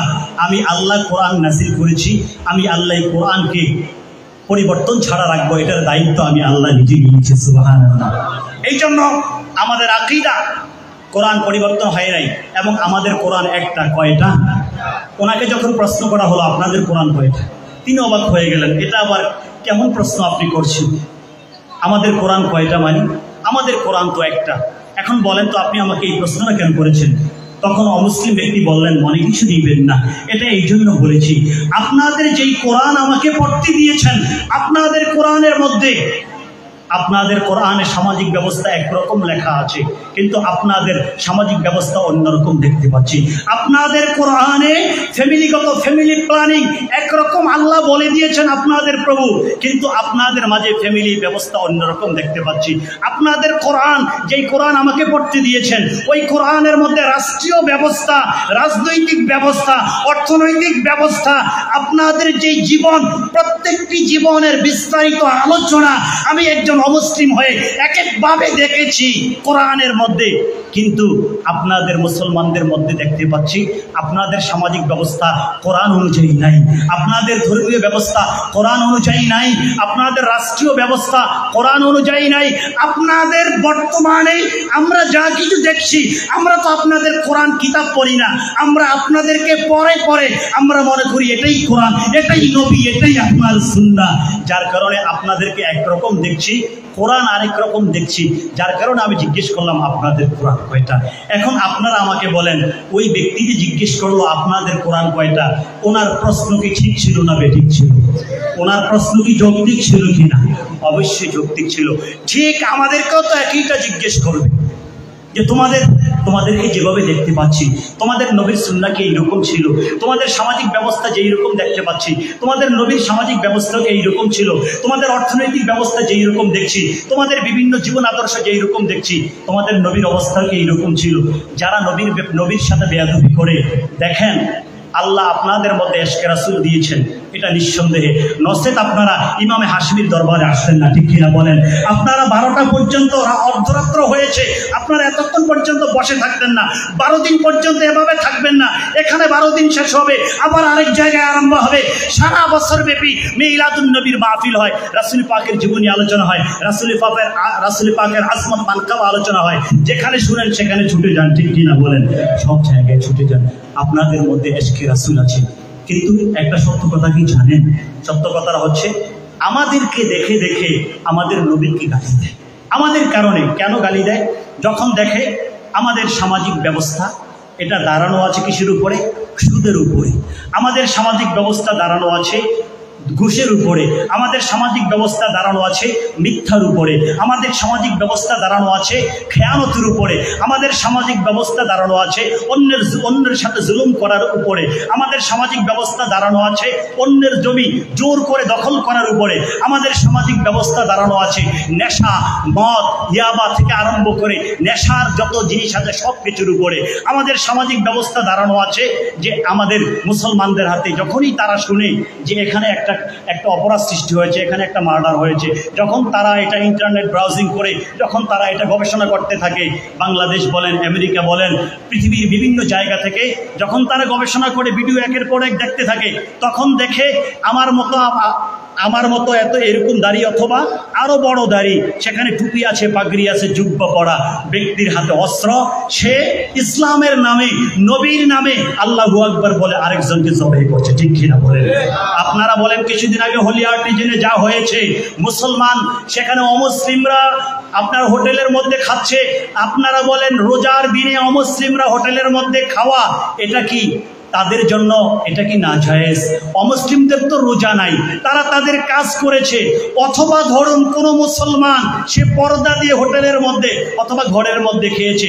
আপনি বলেন আপনার নবীর কোন হাদিস থেকে আপনি দলিল পেয়েছেন নবী বলেছে যাকে দেখবে রোজার দিনে খাইতে তাকে তুমি গুলি করে মেরে ফেলবে? আপনারা বলুন আমার নবীর রাষ্ট্রীয় ব্যবস্থার মধ্যে এইরকম কোনো আইন আছে? বলেন এইরকম কোনো আইন আছে? আমার নবীর সামাজিক ব্যবস্থার মধ্যে এইরকম কোনো আইন আছে? আমার নবীর বিচার ব্যবস্থার মধ্যে এইরকম কোন আইন আছে? নাই। নবীর সামাজিক ব্যবস্থায় নাই, বিচার ব্যবস্থায় নাই, কোনো ব্যবস্থায় নাই, কোরআনেও নাই, সুন্নাতেও নাই। তাহলে তুমি লম্বা দাড়ি মুসলমানদের পোশাক পরে তুমি গুলিকে হাতে করে অস্ত্র ধারণ করে তুমি যে তাকে মেরে ফেললে, তাকে যে তুমি শেষ করে দিলে, তুমি কি প্রমাণ করলে? যারা অমুসলিম, যারা ইসলামের ব্যাপারে জানে না, তুমি প্রমাণ করে দিলে ইসলাম মানে হত্যাযোগ্য, ঠিক কিনা বলো? এটা প্রমাণ করে দিলাম না আমি? ইসলাম মানে জোর করা, ইসলাম মানে আমানতের খেয়ানত করা, ইসলাম মানে মিথ্যা কথা বলা, ইসলাম মানে বিশৃঙ্খলা সৃষ্টি করা, ইসলাম মানে মসজিদ থেকে বের হলে মানুষের হক নষ্ট করা, ইসলাম মানে মসজিদে প্রথম কাতারে নামাজ পড়া আর আরেক দিক থেকে মানুষের সাথে চুরি করা, মানুষের সাথে বাটপারি করা, মানুষের সাথে নানা রকম ইসলাম গর্হিত কাজে লিপ্ত হওয়া। এখন বলেন আমার এই চরিত্র, আমাদের এই চরিত্র যখন মুসলিমরা দেখতে পাবে, আমি আমার এই গবেষণার মধ্যে মালয়েশিয়া ইন্টারন্যাশনাল ইসলামিক ইউনিভার্সিটি ডক্টরদেরকে সাথে নিয়ে এই গবেষণার মধ্যে আমি 3টা কারণ উল্লেখ করেছি। আমরা ইন্টারনেটে একটা গবেষণা করেছিলাম যে সারা পৃথিবীর মানুষগুলো অমুসলিমরা আল্লাহর হাবিবের সাথে কেন বেয়াদবি করে, গোস্তাকির কারণ কি? শুধু কি একটাই কারণ যে ধর্মীয় পার্থক্য, অর্থাৎ আল্লাহর হাবিব ইসলাম ধর্মকে তিনি নিয়ে এনেছেন, ইসলাম ধর্মকে প্রতিষ্ঠা করেছেন, আর তারা ইহুদি, খ্রিস্টান অথবা নন বিলিভার, তারা কোনো ধর্মকে বিশ্বাস করে না। শুধু কি ধর্মীয় ভিন্নতার কারণেই তারা আল্লাহর হাবিবের সাথে বেয়াদবি করে, এই ধরনের কুরুচিপূর্ণ মন্তব্য করে, নাকি এর পিছনে আরো কারণ আছে? আমরা গবেষণা করে দেখলাম, আপনার ইন্টারনেটে আমরা মতামত দিলাম। যারা আপনার এখানে যারা আছেন, আপনার পিএইচডি করেছেন, এমফিল করেছেন, পিএইচডি এবং এমফিলের একটা পর্যায়ে তারা কোশ্চেনিয়ার তৈরি করেন, তারা প্রশ্ন তৈরি করেন, এগুলো উন্মুক্তভাবে বিভিন্নদেরকে দেন এই প্রশ্নকে ফিল করে দেওয়ার জন্য। যাই হোক, এটা একাডেমিক আলোচনা। তো আমরা এইভাবে ইন্টারনেটের মাধ্যমে গবেষণা চালিয়েছিলাম। সেই গবেষণা থেকে মানুষের পরিসংখ্যান, মানুষের ভোটাভুটির মাধ্যমে যেই রেজাল্ট পৃথিবী থেকে আমরা বের করেছি, পৃথিবীতে 3 শ্রেণীর মানুষ রয়েছে। এই তারা 3টি কারণে, সকলে এক কারণে না, 3 রকম কারণে সরকারে কায়নাতের সাথে তারা বেয়াদবি করে। তার মাঝে যাদের পার্সেন্টেজ সবচেয়ে কম তারা হচ্ছে অমুসলিম। এদের পার্সেন্টেজ সবচেয়ে কম। যে তারা আল্লাহর হাবিব পাক সাল্লাল্লাহু আলাইহি ওয়াসাল্লামের সাথে আপনার বেয়াদবি করে উদ্দেশ্য পাবে, অর্থাৎ তাদের উদ্দেশ্যই হচ্ছে আল্লাহ হাবিবের সাথে বেয়াদবি করা, কারণ তারা অমুসলিম। এছাড়া অমুসলিমদের মধ্যে অথবা মুসলিমদের মধ্যে যে ইসলামকে ভালো করে জানে না, অমুসলিমদের মধ্যে যারা আল্লাহ হাবিবের সাথে বেয়াদবি করে, এর প্রধান কারণ হচ্ছে তারা আমাদেরকে পড়ে, আমাদের জীবন পড়ে, আমাদেরকে পড়তে পড়তে আমাদের মুসলমানদেরকে আল্লাহ হাবিবের উম্মতকে স্টাডি করতে করতে করতে করতে করতে করতে তারা যখন দেখে আমরা যারা উম্মত দাবি করি আমাদের পুরা জীবনটা মিথ্যায় মিথ্যায় ভরা, আমাদের পুরা জীবনটায় খেয়ানতে ভরা, আমাদের পুরা জীবনটা আরেকজনকে ঠকানোতে ভরা, আমাদের পুরা জীবনটা সুদ ঘুষে ভরা, আমাদের পুরা জীবনটা আরেকজনকে দখল করাতে ভরা, হত্যা মার্ডার যত ধরনের করাপশন আছে সব কিছুর মধ্যে আমরা নবীর উম্মত দাবি করে আমরা সব কিছুর সাথে আছি। তো তারা যখন একের পর এক আমাদের থেকে এগুলো দেখতে পায়, এক পর্যায়ে এই হুকুমটা তারা আমাদের নবীর গায়ে লাগিয়ে দেয়। নাউজুবিল্লাহ বলেন। তারা এক পর্যায়ে বলতে থাকে, আরে এরা যদি এরকম হয়ে থাকে তাহলে এদের নবীও এইরকম, এই জন্য আমাদের কারণে আমাদের নবীকে তারা গালি দেয়। নাউজুবিল্লাহ। এই জন্য আশিকানে মুস্তাফা সাল্লাল্লাহু আলাইহি ওয়াসাল্লাম আমাদেরকে নবী মুস্তাফা সাল্লাল্লাহু আলাইহি ওয়াসাল্লামের প্রত্যেকটি আদর্শ, প্রত্যেকটি দিক আমাদেরকে জানতে হবে। আল্লাহ যেন তৌফিক দান করেন। বলুন আমি একটু মহাব্বতের সঙ্গে বলুন আল্লাহুম্মা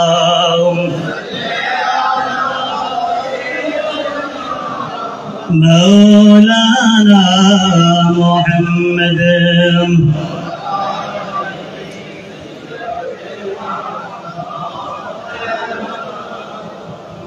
আল্লাহুম্মা সাল্লি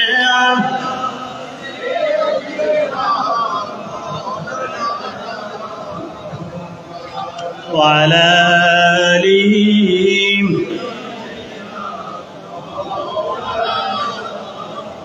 দেখুন রহমাতুল্লিল আলামিনের রহমাতুল্লিল আলামিন মানুষের পাশে সামাজিকভাবে বিভিন্নভাবে কিভাবে দাঁড়াতেন, কিভাবে তিনি শান্তি প্রতিষ্ঠা করেছেন, এভাবে আমরা চেষ্টা করব। দেখবেন আমরা আবার সেই সমাজ খুঁজে পাবো যেই সমাজ ১৫০০ বছর পূর্বে রহমাতুল্লিল আলামিন উপহার দিয়েছেন। আমরা মুসলমান কোনো সমাজতন্ত্রে বিশ্বাসী না, ঠিক কিনা বলেন? আমরা মুসলমান কোনো তন্ত্রে বিশ্বাসী না।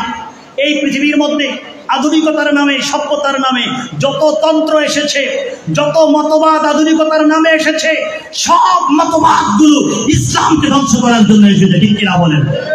এই জন্য সমাজতন্ত্র থেকে সমাজতন্ত্র, রাজতন্ত্র, অর্থতন্ত্র, গণতন্ত্র, যত তন্ত্র আছে সব তন্ত্র আপনি পড়ে দেখেন, সব তন্ত্রের মূলে এবং হিডেন যেই পলিসি আছে, যেই জন্য এই তন্ত্রগুলো করা হয়েছে। কেন জানেন? সমাজের সাথে ইসলামের কোনো সম্পর্ক নাই। সমাজ থেকে ইসলামকে আলাদা করে দাও, রাষ্ট্র থেকে ইসলামকে আলাদা করে দাও, অর্থনীতি থেকে ইসলামকে আলাদা করে দাও, ব্যবসা থেকে ইসলামকে আলাদা করে দাও, সব কিছু থেকে ইসলামকে আলাদা করে দাও। তাহলে ইসলামকে তুমি কি করতে চাও?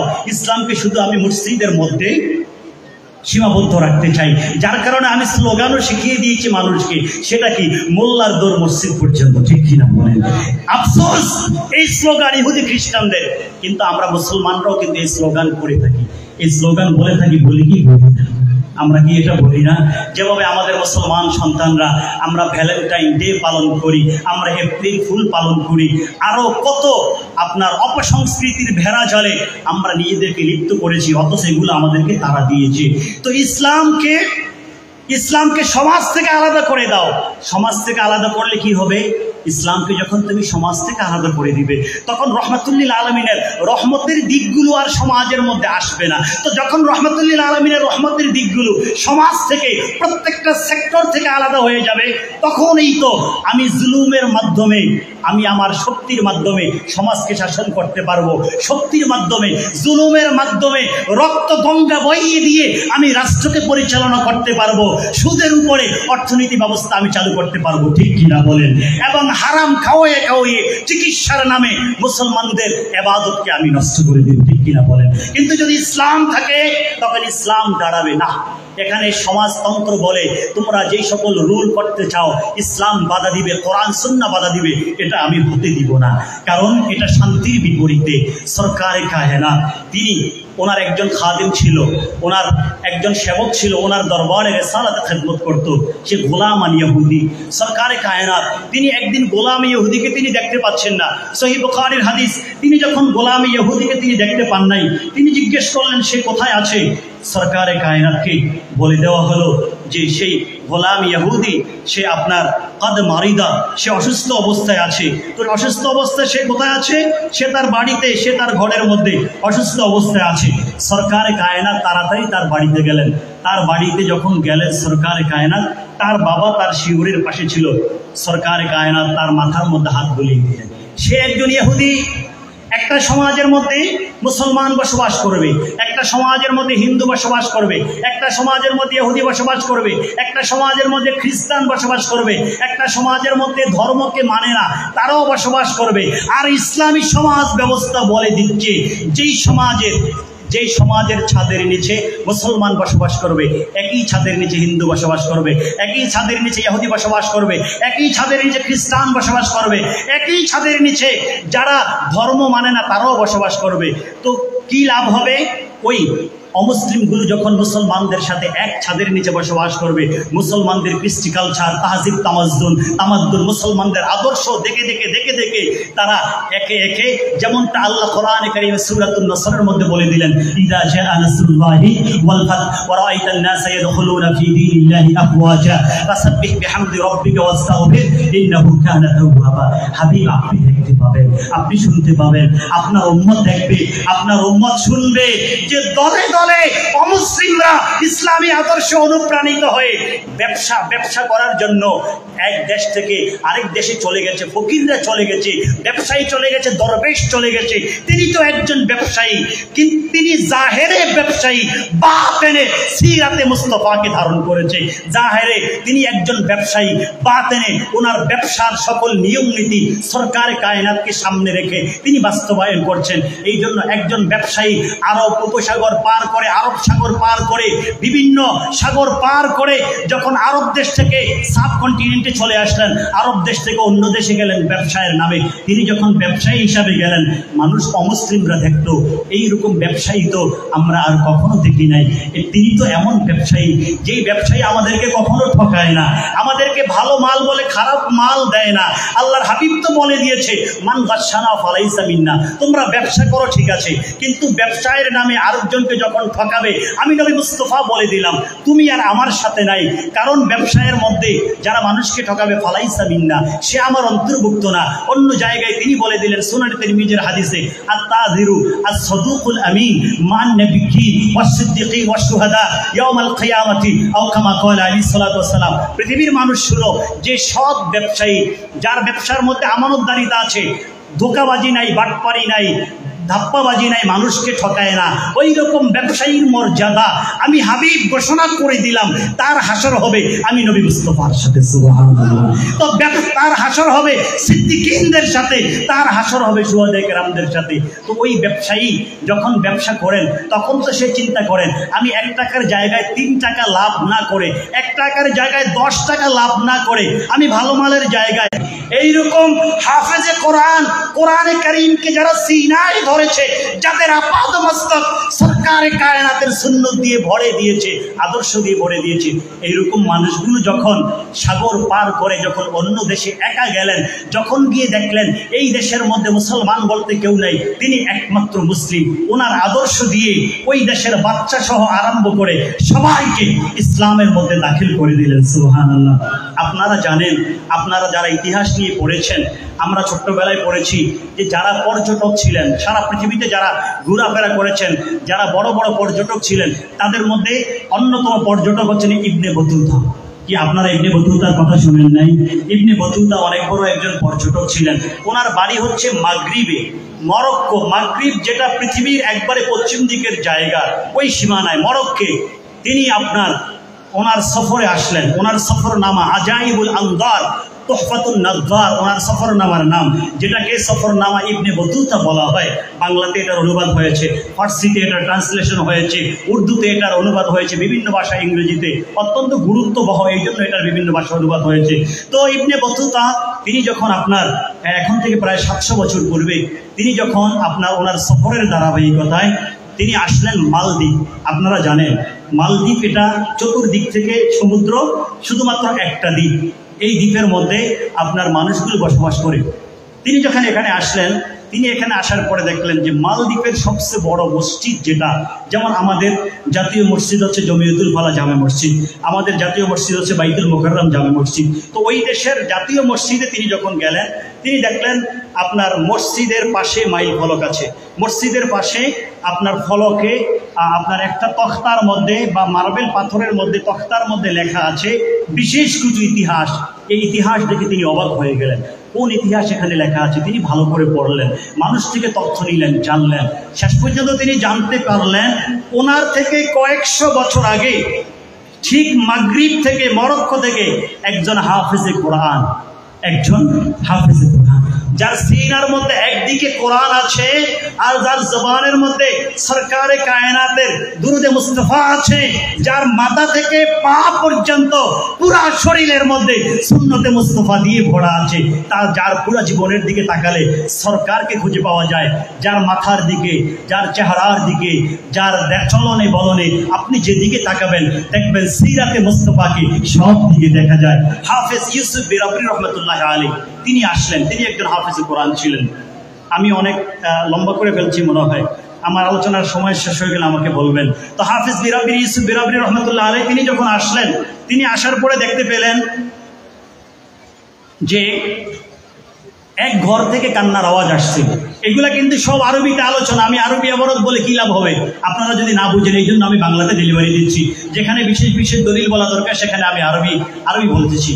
তো তিনি দেখলেন যে এক ঘর থেকে কান্না আসছে, তিনি অবাক হয়ে গেলেন, আজকে কেন এই ঘর থেকে কান্না আসছে। তো বুড়িমা আছে, এই বুড়িমার একমাত্র যুবতী কন্যা আছে, এছাড়া এই বুড়িমার আর কেউ নাই। এই বুড়িমায়ের এই যুবতী কন্যা, সুন্দরী কন্যাকে আজকে বলি দিতে হবে। নাউজুবিল্লাহ বলবেন না? আপনারা বলেন মুসলমান কি বলিতে বিশ্বাসী? ওই যে আগে শুনতাম আপনার ব্রিজ করতেছে, কিন্তু ব্রিজে নাকি জোড়া নেয় না, এই জন্য নর বলি দিতে হয়, নারী বলি দিতে হয়। এগুলা কুসংস্কার, ইসলামে এগুলার কোনো স্থান নাই, ঠিক কিনা বলেন? ইসলাম কোন অপসংস্কৃতিকে বিশ্বাস করে না, ইসলাম কোন কুসংস্কারকে বিশ্বাস করে না, ঠিক কিনা বলেন? ইসলাম একটাই বিশ্বাস করে, আমাদের সবচেয়ে বড় সংবিধান কোরআন এবং সুন্নাহ। এই জন্য আমাদের স্লোগান একটা না, আমরা শুধু এটা বলি না যে আল কোরআনের আলো ঘরে ঘরে ঝালো, এটা কি আমরা শুধু বলি? আমাদের স্লোগান হচ্ছে কোরআন সুন্নাহর আলো, ঠিক কিনা বলেন? আমাদের সব সময়ের স্লোগান এটা। এই জন্য আমাদের পীর ও মুর্শিদদের পীর, তাদের পীর, তাদের পীর, তাদের পীর, তাদের পীর, যিনি হচ্ছেন শাহানশাহে বাগদাদ, সুলতানুল আউলিয়া, সাইয়্যিদি সানাদি, সুলতানুল আরিফিন, মহিউদ্দিন আব্দুল কাদের জিলানী রহমতুল্লাহ আলাই, শেখ সৈয়দ আব্দুল কাদের জিলানী রহমতুল্লাহ আলাই, উনি ওনার অনেকগুলো বাণী রেখে গেছেন আমাদের জন্য। তার মধ্যে একটা বাণী হচ্ছে তীর ওয়ালা তাখাফ, তুমি উড়তে থাকো, যদিও তোমার ডানা নাই, কোনো অসুবিধা নেই, তুমি ভয় পাবে না। কেন ভয় পাবে না? তীর বিজানাহি আল হাক্কি আল কোরআন ওয়াস সুন্নাহ। শোনো, তুমি যদি সত্যিকারভাবে তরিকা এবং তাসাউফকে ভালোবাসো, তুমি যদি সত্যিকারভাবে আধ্যাত্মিকতাকে ভালোবাসো, তুমি যদি সত্যিকারভাবে সুফিজমকে ভালোবাসো, তোমার কোনো ভয় নাই। কেন ভয় নাই জানো? কারণ সকল সুফি ১৫০০ বছর ধরে যারা তাসাউফের কথা বলছেন, শেখ মহিউদ্দিন ইবনুল আরবি, যাকে শেখ আরবি বলা হয়, শেখ মহিউদ্দিন ইবনে আরবি বলেন, ইমাম ইবনুল ফারিদ বলেন, যাকে বর্তমানের সেই আপনার মডার্ন ইসলাম প্রচারকারী নামদারিরা যেই শেখ ইবনুল আরবিকে কাফের বলে থাকে, নাউজুবিল্লাহ বলেন, ইমাম ইবনুল ফারিদকে কাফের বলে থাকে, আবু ইয়াজিদ যাকে আমরা বাইজিদ বুস্তামি বলে থাকি কাফের বলে থাকে।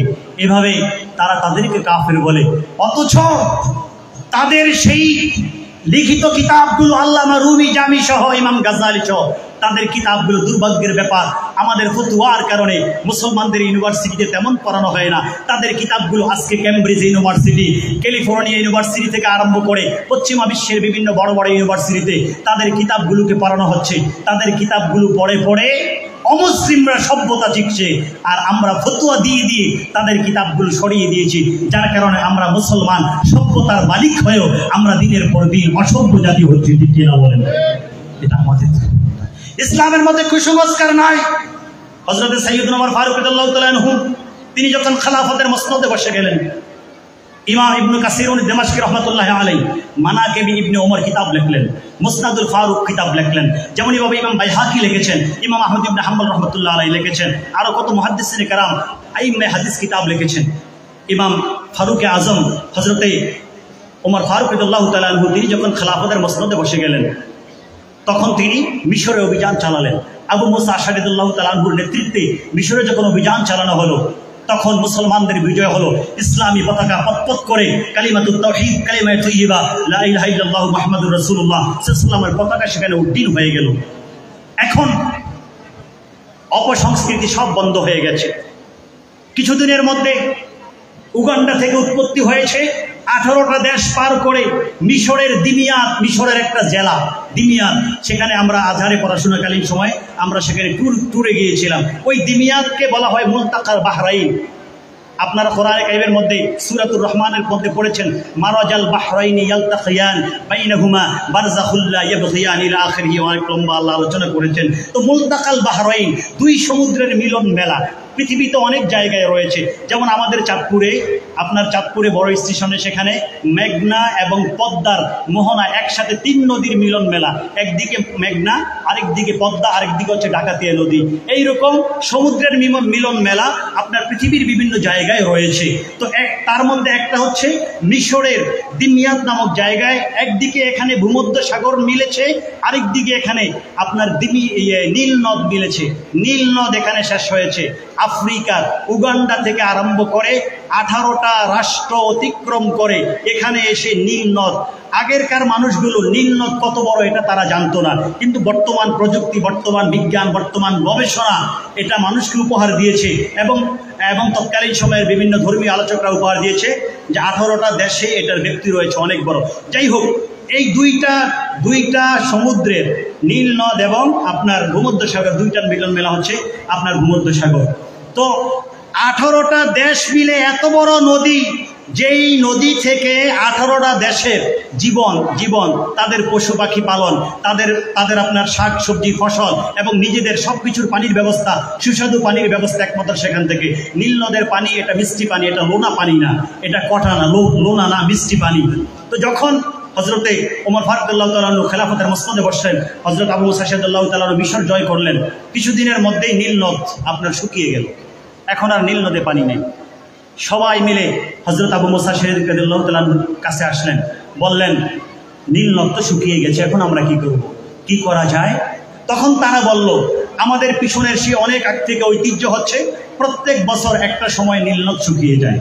তখন যত তদবির করা হয় কোনো তদবির কাজ আসে না, কোনো তদবিরেই নিচ থেকে নীল নদের পানি আর উঠে না, যতক্ষণ পর্যন্ত নীল নদে নর অথবা নারী বলি দেওয়া না হয়। অবাক করার মতো শয়তানি তাগুতি শক্তি যে কত বড় আপনি চিন্তাও করতে পারবেন না। তবে মনে রাখবেন, যেখানে ফেরাউনের শক্তি, তার চেয়ে বড় শক্তি নিয়ে আল্লাহ হযরত মুসাকে পাঠিয়ে দেন। সুবহানাল্লাহ বলেন। ফেরাউনের শক্তি আপনার সেই সাগরে, লোহিত সাগরে শেষ হয়ে গেছে। মুসা আলাইহিস সালামের মাত্র লাঠির শক্তি, শুধুমাত্র লাঠির শক্তি আরম্ভ হয়েছে, সমুদ্রের মধ্যে পথ হয়ে গিয়েছে, তারা পার হয়ে গেছেন এবং ফেরাউন তার দলবংশ এখানে ডুবে গিয়েছে। যেখানে কাফেরদের শক্তি, সেখানে আল্লাহ ওই শক্তিকে পরাজিত করার জন্য মুসলমানদের বড় শক্তি আল্লাহ দিয়ে দেন। যাই হোক, কোন শক্তি কাজ হচ্ছে না, নীল নদে পানি আসতেছে না। আবু মুসা রাদিয়াল্লাহু তাআলা বললেন যে না, নর বলি, নারী বলি, কোনো বলি, অন্যায়ভাবে কাউকে হত্যা করা এটা ইসলাম পছন্দ করে না, ঠিক কিনা বলেন? সুতরাং আপনারা বলেন, আমরা যারা আল্লাহর হাবিবের আশিক দাবি করি, আমরা আজ থেকে একজনকে অন্যায়ভাবে আঘাত করবো না, রাজি আছেন? আজ থেকে কেউ কাউকে যেন হত্যা না করে, মার্ডার না করে, তাহলে আপনি ইসলামের মধ্যে নাই, নবীর উম্মতের মধ্যে আপনি আর থাকবেন না। আবু মুসা রাদিয়াল্লাহু তাআলা বললেন না, কোনো বলি নাই, ইসলামী সংস্কৃতি না, তোমরা ধৈর্য ধারণ করো, দেখবে আল্লাহ পানি দিবে। আবু মুসা রাদিয়াল্লাহু তাআলা ধৈর্য ধারণ করলেন, সবাই ধৈর্য ধারণ করতে লাগলেন। অনেক দিন চলে গেল, কিন্তু পানি আসছে না। এখন যারা মুসলিম, তাদের মধ্যে শয়তান ঢুকে গেছে, ওয়াসওয়াসা দিতে আরম্ভ করেছে, তোমাদের ইসলাম কিসের ইসলাম এটা? শেষ পর্যন্ত দেখবে আমরা যেমন নর এবং নারী বলি দিয়েছি, এইরকম বলি দিতে হবে, এছাড়া পানি আসবে না। হযরত আবু মুসা রাদিয়াল্লাহু তাআলা শেষ পর্যন্ত তিনি অপেক্ষা করতে করতে শেষ পর্যন্ত হযরতে ওমর ফারুক রাদিয়াল্লাহু তাআলা আনহুর কাছে তিনি চিঠি লিখলেন। আমিরুল মুমিনিন, মিশরের বর্তমানে এই অবস্থা, তিনি সব কিছু তুলে ধরলেন। আমিরুল মুমিনিন তিনি কলম নিলেন, তিনি কাগজের মধ্যে লিখলেন, মিন খলিফাতির রাসূল ওমর ইবনে আল খাত্তাব রাদিয়াল্লাহু তাআলা। আমি যখন চিঠি লিখি তখন আমি প্রাপক হিসাবে, প্রেরক হিসাবে আমার নাম লিখি মোহাম্মদ সাইফুল ইসলাম, প্রাপক হচ্ছেন আমার মোহতারাম বাজান। তো আমি লিখছি, উনি পাবেন, আমি প্রেরক হিসাবে লিখছি। তো তিনি লিখলেন, আল্লাহর হাবিব যখন তিনি আপনার তাওহীদ এবং রিসালাতের দাওয়াতের কাজ আরম্ভ করলেন, সহিহ বুখারী এবং বিভিন্ন জায়গায় দেখবেন আল্লাহর হাবিব সাল্লাল্লাহু আলাইহি চিঠি লিখতেছেন, মিন মুহাম্মাদিন রাসূলিল্লাহি সাল্লাল্লাহু আলাইহি ওয়াসাল্লাম ইলা আযীমির রুম ইলা আযীমি কিসরা ইলা কায়সার ইলা নাজাশি। আল্লাহর হাবিব নিজের পরিচয় দিয়ে, প্রেরকের পরিচয় দিয়ে, নিজের পরিচয় দিয়ে চিঠি লিখলেন। হযরত ওমর ফারুক রাদিয়াল্লাহু তাআলা তিনি চিঠি লিখলেন, মিন খলিফাতুর রাসূল ওমর ইবনুল খাত্তাব রাদিয়াল্লাহু তাআলা। তো আপনি বলেন, আমি চিঠি যখন লিখবো আমি লিখবো আপনার কাছে, তাই না? কারণ আপনি আমার কথা বুঝবেন, সম্বোধন বুঝবেন, আমি চিঠিতে কি লিখতেছি এটা আপনি বুঝবেন। তো তিনি তো চিঠি লিখবেন ইলা আবি মুসা আশআরী, আমার চিঠি আবু মুসা আশআরীর কাছে। কিন্তু তিনি এটা করলেন না, তিনি কি করলেন, মিন খলিফাতির রাসূল ওমর ইবনুল খাত্তাব ইলা নাহরিন নীল। আল্লাহু আকবার। তিনি চিঠি লিখলেন খলিফাতুর রাসূল ওমর ইবনুল খাত্তাবের পক্ষ থেকে এই চিঠি নীল নদের প্রতি। অবাক করার মতো, নীল নদ কি মানুষের কথা বুঝে? নীল নদ কি মানুষের ভাষা বুঝে? নীল নদ মানুষ কি চিঠি লেখছে, এটা কি নদীর পানি, এটা বুঝবে, বুঝার ক্ষমতা কি আছে? নাই। তাহলে তিনি কেন লেখলেন? হযরত ওমরের মতো যারা হয়ে গেছেন বেলায়েতের গগরে, বেলায়েতের উচ্চ পর্যায়ে যারা পৌঁছে গেছেন, শুধু নদী না, পৃথিবীর সব কিছু তাদের গোলামি করার জন্য তাদের কদমে আমার আল্লাহ হাজির করে দিয়েছেন, ঠিক কিনা বলেন? এই জন্য দেখবেন আউলিয়া কেরামরা মাছের পিঠে করে, হযরত মাহি সারওয়ার বালখি রহমতুল্লাহ আলাইহি, আপনারা নাম শুনেন নাই? ওনাকে মাহি সারওয়ার কেন বলা হয়? মাছের পিঠে করে, মাছের উপরে রাজত্ব করেছেন, মাছ গোলাম হয়ে গেছেন, মাছের পিঠে সাওয়ার করে চলে আসলেন। হযরত শাহজালাল ইয়ামানী রহমতুল্লাহ আলাইহি রাদিয়াল্লাহু তাআলা যখন সেই গৌরগোবিন্দ শুনলেন আসছে সৈন্যবাহিনী নিয়ে, আমরা আর পারবো না, নৌকাগুলো সরিয়ে ফেললেন। উনি মুসল্লা বিছিয়ে দিলেন, বিসমিল্লাহ বলে উনি এবং ওনার সাথে 360 জন মুসল্লার উপরে দাঁড়িয়ে গেলেন। প্রত্যেকটা মুসল্লা এক একটা নৌকা হয়ে সুরমা নদীর ওই পার থেকে ওই পার ওনাদেরকে নিয়ে গেল। সুবহানাল্লাহ। এটা পারে কি পারে না? কারণ কি? আমার আল্লাহ হাদিসের মধ্যে বলেছেন, আমি আমার ওলি যখন আমার হয়ে যায়, আমি যখন তার হয়ে যাই, ফাকুনতু সামাহু আল্লাযী ইয়াসমাউ বিহি ওয়া বাসারুহু আল্লাযী ইয়াবসিরু বিহি ওয়া ইয়াদুহু আল্লাতী ইয়াবতিশু বিহা। আমি তার কুদরতি, তার কান, এটা তার কান থাকে না, আমি আল্লাহর কুদরত তার কানের মধ্যে চলে যায়, তার হাতের মধ্যে আমি আল্লাহর কুদরত চলে যায়, তার পায়ের মধ্যে আমি আল্লাহর কুদরত চলে যায়, তার আপাত মস্তকের মধ্যে দেখা যায় সে বাশার, দেখা যায় সে মানুষ, কিন্তু তার আপাত মস্তকের মধ্যে আমি খোদার কুদরতের তাজাল্লি দিয়ে তার আপাত মস্তক ভরে যায়। সুবহানাল্লাহ। যাই হোক, সেদিকে গেলে আমার আলোচনা এমনি লম্বা করে ফেলছি, আপনাদের কষ্ট হচ্ছে, তাহলে আমি আমার মূল আলোচনা হারিয়ে ফেলবো। আমি আমার আলোচনার দিকে আবার সরে যাচ্ছি, আস্তে আস্তে আমি ইতি টানবো আমার আলোচনার ইনশাআল্লাহ তাআলা। তো হযরত ওমর ফারুক রাদিয়াল্লাহু তাআলা তিনি তো বেলায়েতের সেই জায়গায় পৌঁছে গেছেন, যার কারণে মুস্তাদুল ফারুকের মধ্যেই আবার হাদিস আসছে। তিনি যখন মদিনার মসজিদে নববীর মিম্বরে দাঁড়াচ্ছেন, মিম্বরে তিনি এক সময় খুতবা দিচ্ছেন, সেই ইরান, সেখান থেকে কয়েক হাজার কিলোমিটার দূর, সেই ইরানের নাহাওয়ান নামক জায়গায় তিনি সাহাবীকে পাঠিয়ে দিলেন। কেউ বলেন ওনার নাম সারিয়া, আবার কেউ বলেন ওনার নাম অন্যটা। যাই হোক, তিনি সারিয়াতুল জাবাল নামে প্রসিদ্ধ। ওনার মাজার শরীফ মিশরে আমরা জিয়ারত করেছি, আল আজহার ইউনিভার্সিটি থেকে কয়েক কিলোমিটার দূরে। হযরত সালাউদ্দিন আইয়ুবী, গাজী সালাউদ্দিন আইয়ুবী, যিনি গাউসে পাকের খাদেম ছিলেন, গাউসে পাকের গোলাম ছিলেন, যিনি এই রকম অসভ্যদের থেকে, ইহুদি খ্রিস্টানদের থেকে তৎকালীন সময় ক্রুসেডার ছিল, এখন তো ইহুদিরা, তাদের সেই জালেমদের থেকে বাইতুল মুকাদ্দাস, মুসলমানদের সম্পদকে আবার তিনি ছিনিয়ে এনেছেন। কিন্তু বর্তমানে তো ওই রকম একজন গাজী সালাউদ্দিন আইয়ুবী নাই। পৃথিবীর মুসলমান ওই রকম একজন গাজী সালাউদ্দিনের আইয়ুবীর অপেক্ষা করছে। গাজার মুসলমানগণ একজন গাজী সালাউদ্দিনের আইয়ুবীর দিকে তাকিয়ে আছে। আল আজহার ইউনিভার্সিটিতে আপনার স্টুডেন্ট সোসাইটি যেটা ছিল, ফরেন স্টুডেন্ট, আপনার বিদেশি ছাত্ররা থাকার যে জায়গা ছিল, আমাদের সেই ফরেনারদের হোস্টেলে আমাদের যে জামে মসজিদের মেহরাবের সাথে আমরা যখনই নামাজে যাইতাম, ওই লেখাটা আমাদের নজরে পড়তো। সে আপনার বড় আকারে কয়েকটা লাইন লেখা ছিল, তার মধ্যে একটা লাইন হচ্ছে ইয়া কুদসু সবরা ফাইন্না বাদাল লাইলি ফাজরা। আল্লাহু আকবার। হে বাইতুল মুকাদ্দাস, আরেকটু ধৈর্য ধারণ করো। হযরত ওমর ফারুক এসেছিল যখন জেরুজালেমে যুদ্ধ হয় নাই, কিছু হয় নাই, ওনার কাছে বাইতুল মুকাদ্দাসকে তারা এমনিতেই দিয়ে দিয়েছে। ওনার একটা আদর্শের কারণে বৃত্তের সাথে চাকরের সাথে তিনি আদর্শ দেখিয়েছেন। যখন পালা হলো, হযরত ওমর ফারুক রাদিয়াল্লাহু তাআলা যখন কাছাকাছি পৌঁছে গেলেন, এখন পালা অনুযায়ী হযরত ওমর তিনি আপনার সেই বাহনের রশি ধরবেন আর চাকর সেই বাহনের উপরে থাকবেন। এটা তো জরুরি না, কারণ এই গোলাম তো হযরত ওমরের খেদমত করার জন্য। হযরত ওমর তো তার প্রতি দয়া দেখাচ্ছেন। তারপরে গোলাম বললেন, হুজুর আমিরুল মুমিনিন, আমি তো আপনার গোলাম, আপনি তো আমিরুল মুমিনিন, আর আপনি তো প্রধান মেহমান হিসাবে এখানে আসছেন, এখন তো আপনি উপরে থাকবেন, আমি নিচে থাকবো, আমার পালা যাই হোক। ওমর রাদিয়াল্লাহু বললেন, না, ইনসাফ বলে দিচ্ছে এখন হচ্ছে আমার পালা, আমি ওটের লাগাম টানবো, আর তোমার পালা হচ্ছে তুমি ওটের পিঠের মধ্যে বাদশাহের শুরুতে বসে থাকবে। আল্লাহ আল্লাহ। যখন ওই জায়গায় পৌঁছে গেল, ওনার জন্য খ্রিস্টানরা ক্রুসেডাররা অপেক্ষা করলেন, অমুসলিমরা অপেক্ষা করলেন। হযরত ওমরকে দেখবো, যাকে আল্লাহর হাবিব বলেছেন আর শয়তান ইয়াখাফু ওমর, যেই হোক এত বড়, যিনি প্রভাবশালী ছিলেন, হুঙ্কার দিতেন, এত বড় শাসক ছিলেন। সবাই দেখে যিনি বৃত্তের উপরে বসে আছেন চাকর, তাকেই মনে করলেন তিনি হচ্ছেন হযরত ওমর। সবাই ওনাকে তাজিম করা আরম্ভ করলেন, ওনাকে ইজ্জত করে ওট থেকে নামাতে লাগলেন। তাড়াতাড়ি বৃত্ত ওট থেকে নেমে বললেন, না না, আমি হযরত ওমর না, আমি যে ওটের উপরে বসা আছি, ওই ওটের লাগাম ধরে যিনি এখানে আছেন, তিনিই হচ্ছেন হযরতে ওমর ফারুক রাদিয়াল্লাহু তাআলা। নারে তাকবীর, নারে রিসালাত, নারে গাউসিয়া, দরবারে হাশিমে আলিয়া। হযরতে ওমর ফারুক রাদিয়াল্লাহু তাআলার এই ইনসাফ, ন্যায় প্রতিষ্ঠা, কিভাবে একটা ইসলামী রাষ্ট্র প্রতিষ্ঠা করতে হয়, ন্যায় দিয়ে, ইনসাফ দিয়ে, সম্মতা দিয়ে কিভাবে একটা সমাজ ব্যবস্থা প্রতিষ্ঠা করতে হয়, কিভাবে বিশৃঙ্খলা দূর করতে হয়, এবং কিভাবে রাষ্ট্রের সিংহাসন দখল করার আগে মানুষের অন্তরের, প্রত্যেকটি মানুষের অন্তরে আমার আল্লাহ যে বড় বড় কলব নামে বড় বড় সিংহাসন দিয়েছেন, ওই সিংহাসনের মধ্যে কিভাবে রাজত্ব সৃষ্টি করতে হয় হযরত ওমর ফারুক দেখিয়ে দিলেন। ওমর ফারুক রাদিয়াল্লাহু তাআলার এই আদর্শ দেখে সবাই বললেন, এটাই যদি হযরত ওমরের আদর্শ হয়, এটাই যদি ইসলাম হয়, আমরা সবাই তোমার হাতে বাইতুল মুকাদ্দাসকে ছেড়ে দিলাম। তোমার বাইতুল মুকাদ্দাসকে লালন করা, বাইতুল মুকাদ্দাসকে হেফাজত করার জন্য আপনারাই যথোপযুক্ত অভিভাবক।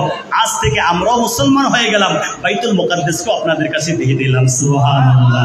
গাজী সালাউদ্দিন আইয়ুবী সেটা করেছেন। আমরা আজহারের কথা বলতেছিলাম, লেখা আছে ইয়া কুদস সাবরা, হে বাইতুল মুকাদ্দাস সবুর করো। হযরত ওমর চলে গেছে, গাজী সালাউদ্দিন চলে গেছে, একটু সবুর করো, আল্লাহ আবার আরেকজন লিডার পাঠাবেন, মুসলিম সেনাপতি পাঠাবেন, মুসলমানদেরকে এক করে আবার বাইতুল মুকাদ্দাস ফিরিয়ে আনবেন। ইয়া কুদস সাবরা, সবর করো। কারণ কি জানো, যখন অমাবস্যার রাতের বেলায় কোনো কিছু দেখা যায় না, চতুর্দিকে অন্ধকার, সেই রাত্র হয় 9 ঘন্টা বা 10 ঘন্টা বা 12 ঘন্টা, ওই 12 ঘন্টার রাত্র যখন শেষ হয়ে যায়, তখন কিন্তু পৃথিবীর মধ্যে আর অন্ধকার দেখা যায় না।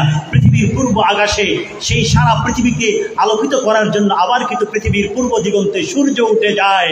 শোনো, তোমার এই বাইতুল মুকাদ্দাসের অন্ধকার চিরজীবন থাকবে না। ফাইন্না বাদাল লাইলি ফাজরা, রাত্র যখন কেটে যায় তখন ফজর চলে আসে, কিছুদিন পরেই তোমার বিজয় হবে, একটু ধৈর্য ধারণ করো। গাজী সালাউদ্দিন আইয়ুবী চলে গেলেন, সবাই চলে গেলেন। এখন মানুষগুলো অপেক্ষা করছেন এইরকম গাজী সালাউদ্দিন আইয়ুবী কখন আসবে। আল্লাহ দরবারে আমরা দোয়া করব, আল্লাহ যেন এইরকম একজন গাজী সালাউদ্দিন আইয়ুবী হযরত ওমরের উত্তরসূরি আল্লাহ যেন আমাদেরকে দান করেন, যারা বাইতুল মুকাদ্দাসকে, যারা অমুসলিমদের হাত থেকে উদ্ধার করবেন, এবং যারা গাজার ফিলিস্তিনের মুসলমানদেরকে উদ্ধার করবেন, অমুসলিমদের বিরুদ্ধে লড়াই করবেন। আল্লাহ যেন সেই ইসলামী লিডার আমাদেরকে দান করবেন। আল্লাহুম্মা আমিন। একটু দোয়া করে বলুন, আল্লাহুম্মা।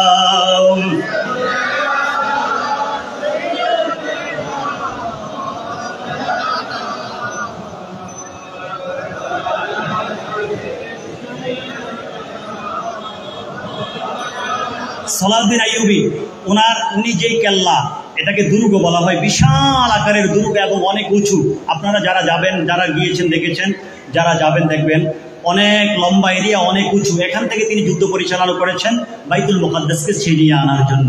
তো ওই কেল্লার মাঝি এক কোণে হযরতে সারিয়াতুল জাবাল রাদিয়াল্লাহু তাআলার মাজার শরীফ। আল আজহারে পড়াশোনার খাতিরে আমরা কয়েকবার ওনার মাজার শরীফ জিয়ারত করেছি। তো হযরত ওমর ফারুক রাদিয়াল্লাহু তাআলা আনহু তিনি মসজিদে নববীর মিম্বরে থেকে মুসনাদে ফারুক কিতাবের রেফারেন্স দিয়েছি, যেটা ইমাম ইবনে কাসির রাহমাতুল্লাহ আলাইহি লিখেছেন, আরো অনেকেই লিখেছেন, যে তিনি সেখান থেকে আহ্বান করেছেন, কয়েক হাজার কিলোমিটার দূরে ইরানের রাহওয়ান্দে ইয়া সারিয়াতুল জাবাল বলে আহ্বান করেছেন। তিনি ওনার সৈন্যবাহিনী নিয়ে পাহাড়ের পাদদেশ দিয়ে উঠছেন, শত্রুদের অপেক্ষা করছেন, কিন্তু তিনি দেখতে পান নাই ওনার পিছনেই যে শত্রুরা এখনই আক্রমণ করবে, তিনি কাছ থেকে দেখতে পান নাই। কিন্তু হযরত ওমর বেলায়েতের কত পাওয়ারে, কত বড় জায়গায় ছিলেন, অনেক দূর থেকে যখন দেখতে পেলেন যে কিছুক্ষণের মধ্যে শত্রুরা তাদেরকে শেষ করে দিবে, এই জন্য তিনি ডাক দিলেন। মুহূর্তের মধ্যে শত্রু সারিয়াতুল জাবাল ওনার সাথে যারা ছিল মুহূর্তের মধ্যে তারা ঘুরে গেল। মুহূর্তের মধ্যে তারা ঘুরে গিয়ে আপনার সেই তৎকালীন সময়ের যারা বিদ্বেষী ছিল, দুশ্মন ছিল, তাদেরকে শেষ করে দিল, মুসলমানদের জয়লাভ হলো। সেই ওমর রাদিয়াল্লাহু তাআলা আনহু, ওনার মতো ব্যক্তি আল্লাহ যাদেরকে সেই পাওয়ার দিয়েছেন, ওনার মতো ব্যক্তিরাই নীল নদের কাছে চিঠি লিখতে পারেন। তো তিনি যখন নীল নদের কাছে চিঠি লিখলেন যে ইলা নাহারি নীল, নীল নদের কাছে আমি চিঠি লিখছি, তিনি কি লিখলেন? সামান্য কয়েকটা কথা লিখলেন। শোনো, ইয়া নাহরুন নীল, হে নীল নদ, ইন কুনতা তাজরি মিন নাফসিকা ফালা হাজাতা লানা ফিকা। শোনো, তুমি যদি মনে করো তোমার নিজস্ব ক্ষমতা আছে, তোমার নিজের পাওয়ার আছে, তুমি যখন ইচ্ছা বন্ধ হয়ে যাবে, যখন ইচ্ছা প্রবাহিত হবে, তুমি যদি এটা মনে করো তোমার নিজের শক্তিতে প্রবাহিত হও আবার বন্ধ হয়ে যাও, তাহলে আমরা মুসলমান তোমার মতো নীল নদের আমাদের দরকার নাই। ঠিক কিনা বলেন? কারণ মুসলমান আল্লাহর শক্তিতে বিশ্বাসী। আর ওয়াইন কুনতা তাজরি বিআমরিল্লাহি ওয়া কাদাইহি ওয়া কুদরাতিহি, হে নীল নদ, তুমি যদি আমার আল্লাহর কুদরতে, আমার আল্লাহর ফয়সালায়, আমার আল্লাহর আদেশে জারি হয়ে থাকো, তাহলে আমি খলিফাতুল মুসলিমিন, আমি উমরের রাদিয়াল্লাহু তাআলা আনহু, আমার চিঠিটা যেই মাত্র তোমার কাছে পৌঁছবে, আল্লাহর কুদরতে, আল্লাহর আদেশে আমি উমর বলছি, সাথে সাথে তুমি জারি হয়ে যাবে। সুবহানাল্লাহ। আল্লাহর ওলিরা সব জায়গায় আধিপত্য বিস্তার করতে পারেন, এমনকি নীল নদ সমুদ্রের উপরেও আল্লাহর ওলিরা আধিপত্য বিস্তার করতে পারেন। ক্ষমতা কি দিয়েছে? কার উসিলায়? সরকার কায়নাতের উসিলায়। যাই হোক, যখন চিঠিটা আবু মুসা রাদিয়াল্লাহু তাআলার কাছে এলো, আবু মুসা রাদিয়াল্লাহু তাআলা আনহু তিনি চিঠিটা আপনার নীল নদের মধ্যে যখনই নিক্ষেপ করলেন, সাথে সাথে ওই যে ইন কুনতা তাজরি বিআমরিল্লাহি, তুমি যদি আল্লাহর আদেশে জারি হয়ে থাকো, ফাজরি, তাহলে জারি হও। চিঠিটা নীল নদে পড়া মাত্রই আপনার নীল নদের পানি এমনভাবে বাড়তে আরম্ভ করলো, ইতিহাস তখন সাক্ষ্য দিল এইরকম পানি নীল নদে, নীল নদ সৃষ্টির পরে আজ পর্যন্ত দেখা যায় নাই। সুবহানাল্লাহ। তারপরেও কুসংস্কারের চিরস্থায়ী কবর দিয়ে ফেললেন না। এখানে কোনো নর বলি হবে না, এখানে কোনো নারী বলি হবে না, এখানে ইসলামী ব্যবস্থা কায়েম হবে, ইসলামী ব্যবস্থায় সবকিছু পরিচালিত হবে। হযরত ওমর রাদিয়াল্লাহু তাআলা কুসংস্কারে দাফন করলেন। তো হযরতে ইবনে বতুতার কথা বলছিলাম, তিনি লেখা দেখলেন সেই শাহী মসজিদের পাশে হযরত ইউসুফ রাহমাতুল্লাহ আলাইহি, একজন হাফেজে কোরআন ছিলেন, তিনি যখন আসলেন কান্না শুনলেন, দুবাসী ওনাকে বলতে লাগলো। এই কান্নার কারণ হচ্ছে যে এই সমুদ্র থেকে প্রত্যেক মাসে বিশাল আকারের জাহাজের মতো অনেক বড় একটা দেও বা দানব, বিশাল আকারের একটা দানব ভিতরে আসে। সে ভিতরে এসে যথেষ্ট পরিমাণের ক্ষয়ক্ষতি করে। যখনই একটা যুবতী নারী বলি দেওয়া হয়, তখনই সে থেমে যায় ওই নারীর রক্ত খেয়ে। এরপর থেমে যায়, ওই মাসের জন্য আর কোনো বালা মুসিবত নাই। আবার পরবর্তী মাস এইভাবে আমাদের দেশে এই ইতিহাস চলে আসছে। ঠিক আজকে এই দেশে এটা পালা করে নেওয়া হয়েছে, এক এক দিন এক এক মাসে এক এক ঘরের যুবতী মেয়েকে বলি দেওয়া হবে। আজকে এই বুড়িমার একমাত্র অন্ধের যষ্টি, বুড়িমার একমাত্র সম্পদ, আর এই যুবতী মেয়েকে আজকে বলি দেওয়া হবে, যার কারণে বুড়িমার ঘরে বুড়িমা কান্না করতেন, সবাই কান্না করতেন। হযরত ইউসুফ বিরাদী রহমতুল্লাহ আলাইহি বললেন, না, এই কুসংস্কার আজকেই বন্ধ হবে। কোরআন সুন্নাহর মাধ্যমে এই মালদ্বীপে ইসলাম আমি প্রচার করব। মালদ্বীপের সমাজ ব্যবস্থা, মালদ্বীপের সব ব্যবস্থা কোরআন সুন্নাহর মাধ্যমে আজ থেকে চালু হবে ইনশাআল্লাহ তাআলা। তিনি বললেন, বুড়িমাকে ধৈর্য ধারণ করতে বলো। আজকে সমুদ্রের পাড়ে সেই দেও দানব এর জন্য, নারী বলি দেওয়ার জন্য যে ঘরটি আছে, যেখানে দেও দানব আসে, ওই ঘরের মধ্যে আজকে কেউ যাবে না। আমি ইউসুফ বিরাবরি আজকে আমি একা যাব। সুবহানাল্লাহ বলেন। কারণ সিনায় কোরআন আছে আর হুব্বে রাসূল আছে, আপাতমস্তকে সুন্নতে মুস্তাফা আছে, তার আবার কিসের ভয়? তার কি কোনো ভয় থাকতে পারে? কোনো ভয় নাই। এত ভয়ের কিছু শুনলেন, কোনো ভয় নাই, একা চলে গেলেন। তিনি সেখানে গিয়ে সারা রাত কোরআনে কারীম তেলাওয়াত করতে লাগলেন। আর আরেকটা দিক ছিল, উনি সুশ্রী ছিল, সুন্দর ছিল। একরকম পুরুষ দেখবেন অনেক বড় হয়ে যায় কিন্তু দাড়ি উঠে না, এরকম আছে না? তো ওনাকে আপনার সাজাইলে মহিলার মতো দেখা যায়। যাই হোক, ওনাকে একটা রকম করে, সেই মহিলার মতো করে বা একটা রকম করে ওনাকে সেখানে পাঠিয়ে দেওয়া হলো। তিনি সারা রাত কোরআন শরীফ তেলাওয়াত করতে লাগলেন। দূর থেকে মানুষগুলো দেখলেন যে আপনার বরাবরের মতো সমুদ্র থেকে বিশাল আকারের দেও চলে আসতেছে। যখনই সে ওই ঘরের মধ্যে প্রবেশ করে মনে হচ্ছে কি একটা শক্তি তাকে ধাক্কা দিচ্ছে, ওই ধাক্কায় সে আবার আপনার সমুদ্রের গভীরে চলে যায়, আবার উঠে আসে, আবার ধাক্কা খেয়ে চলে যায়, আবার উঠে আসে, আবার ধাক্কা খেয়ে চলে যায়। এভাবে ফজর হয়েছে, বারবার চেষ্টা করার পরেও সে আসতে পারে নাই। ওই মাসের মতো আপনার নারীকে বলি দিতে হয় নাই, ফজর হয়ে গেল, তিনি হাসতে হাসতে সেই ঘর থেকে বের হয়ে আসলেন। সবাই অবাক হয়ে গেল, আজকে কি সিক্রেট এখানে আছে, কি রহস্য আছে বলো, কোন কারণে তোমার কাছে আসতে পারে নাই? তিনি বললেন, আমার কোনো ক্ষমতা নাই, আমার আল্লাহ আমাদেরকে যেই কোরআন দিয়েছেন, নবী মুস্তাফাকে যেই কোরআন দিয়েছেন, সেই কোরআনে কারীমের সামান্য একটা মুজিজা হচ্ছে এই কোরআনে কারীমের তেলাওয়াত যখন শত্রুরা শুনবে, দুশমন শুনবে, জাদুকর শুনবে, যারা নষ্ট করতে চায় তারা শুনবে, কোরআনে কারীমের বরকতে তারা কোনো ক্ষতি করতে পারবে না। সারা রাত আমি কোরআন পড়েছি, আর কোরআনের ফজিলতের কারণে, কোরআনের বরকতে মুজিজার কারণে সে আসতে পারে না। সুবহানাল্লাহ। বসতে বসতে এই কথা ওই দেশের বাদশার কাছে চলে গেল। ওই দেশের বাদশা তাকে ডাকিয়ে নিলেন। কি হয়েছে বলো? কোরআনের মুজিজা। এই সুযোগ পেলেন হাফেজে কোরআন। আপনি তো দেখলেন কোরআনের কত মুজিজা এবং মুসলমানদের কত সুন্দর আদর্শ। আমি আপনাকে ইসলামের দাওয়াত দিচ্ছি। হাফেজে কোরআন বললেন, হাফেজে কোরআন যখন দাওয়াত দিলেন, বাদশা বললেন, আরেকটা মাস অপেক্ষা করো, আগামী মাসেও যদি এই অবস্থার সৃষ্টি হয় তাহলে আমি ওয়াদা দিচ্ছি, তুমি ইউসুফ বেরাবরির হাতে ইসলামের এত সুন্দর আদর্শ দেখে, তোমাদের নবীর এত সুন্দর সিরা সূরা দেখে, কোরআনের এত সুন্দর মুজিজা দেখে আমি আমার দল বল দেশের যত মানুষ আসে সবাইকে একসাথ করে আমি ইসলামের মধ্যে দাখিল হয়ে যাব। সুবহানাল্লাহ। পরের মাস আসলে একই অবস্থা হলো, কেউ যাইতে হয় নাই, তিনি একা গেলেন। সেই দেও দানবার যাইতে হয় নাই, দেও দানবার আসতে পারে নাই। এভাবে প্রত্যেকটি মাসে বন্ধ হয়ে গেল। আর চালু হয়ে গেল প্রত্যেক মাসের ওই দিনটা যখন আসে, সবাই সমুদ্রের পারে কোরআনে কারীম নিয়ে তারা বসে যায়, কোরআনে কারীম তেলাওয়াত করতে থাকে। সুবহানাল্লাহ। ইউসুফ বেরাবরি একা ছিলেন, আর এখন প্রত্যেক মাসে মালদ্বীপের সব মানুষগুলো সেই সমুদ্রের পারে কোরআন যখন পড়তে থাকে, এরপরে চিরস্থায়ীভাবে সেই দেও এবং দাও, সেই দানব আসা বন্ধ হয়ে গেল, আর মালদ্বীপের সকল মানুষগুলো মুসলমান হয়ে গেল। সুবহানাল্লাহ বলেন। ব্যবসায়ী আসছে, পর্যটক আসছে, খাজা গরিব নেওয়াজ আসছে, পাক ভারত উপমহাদেশের কোটি কোটি মানুষগুলো মুসলমান হয়েছে। তিনি যখন ইন্তেকাল করলেন, ওনার কপালের মধ্যে লেখা আসলো, হাজা হাবিবুল্লাহ মা তাফিহু বিল্লাহ। আরে শুনো, তোমরা যারা চিনো তোমরা শুনো, কাফেররাও দেখলেন, মুসলমানরাও দেখলেন, হাজা হাবিবুল্লাহ। আরে তিনি যে ইন্তেকাল করলেন উনি স্বাভাবিক কোনো মানুষ না।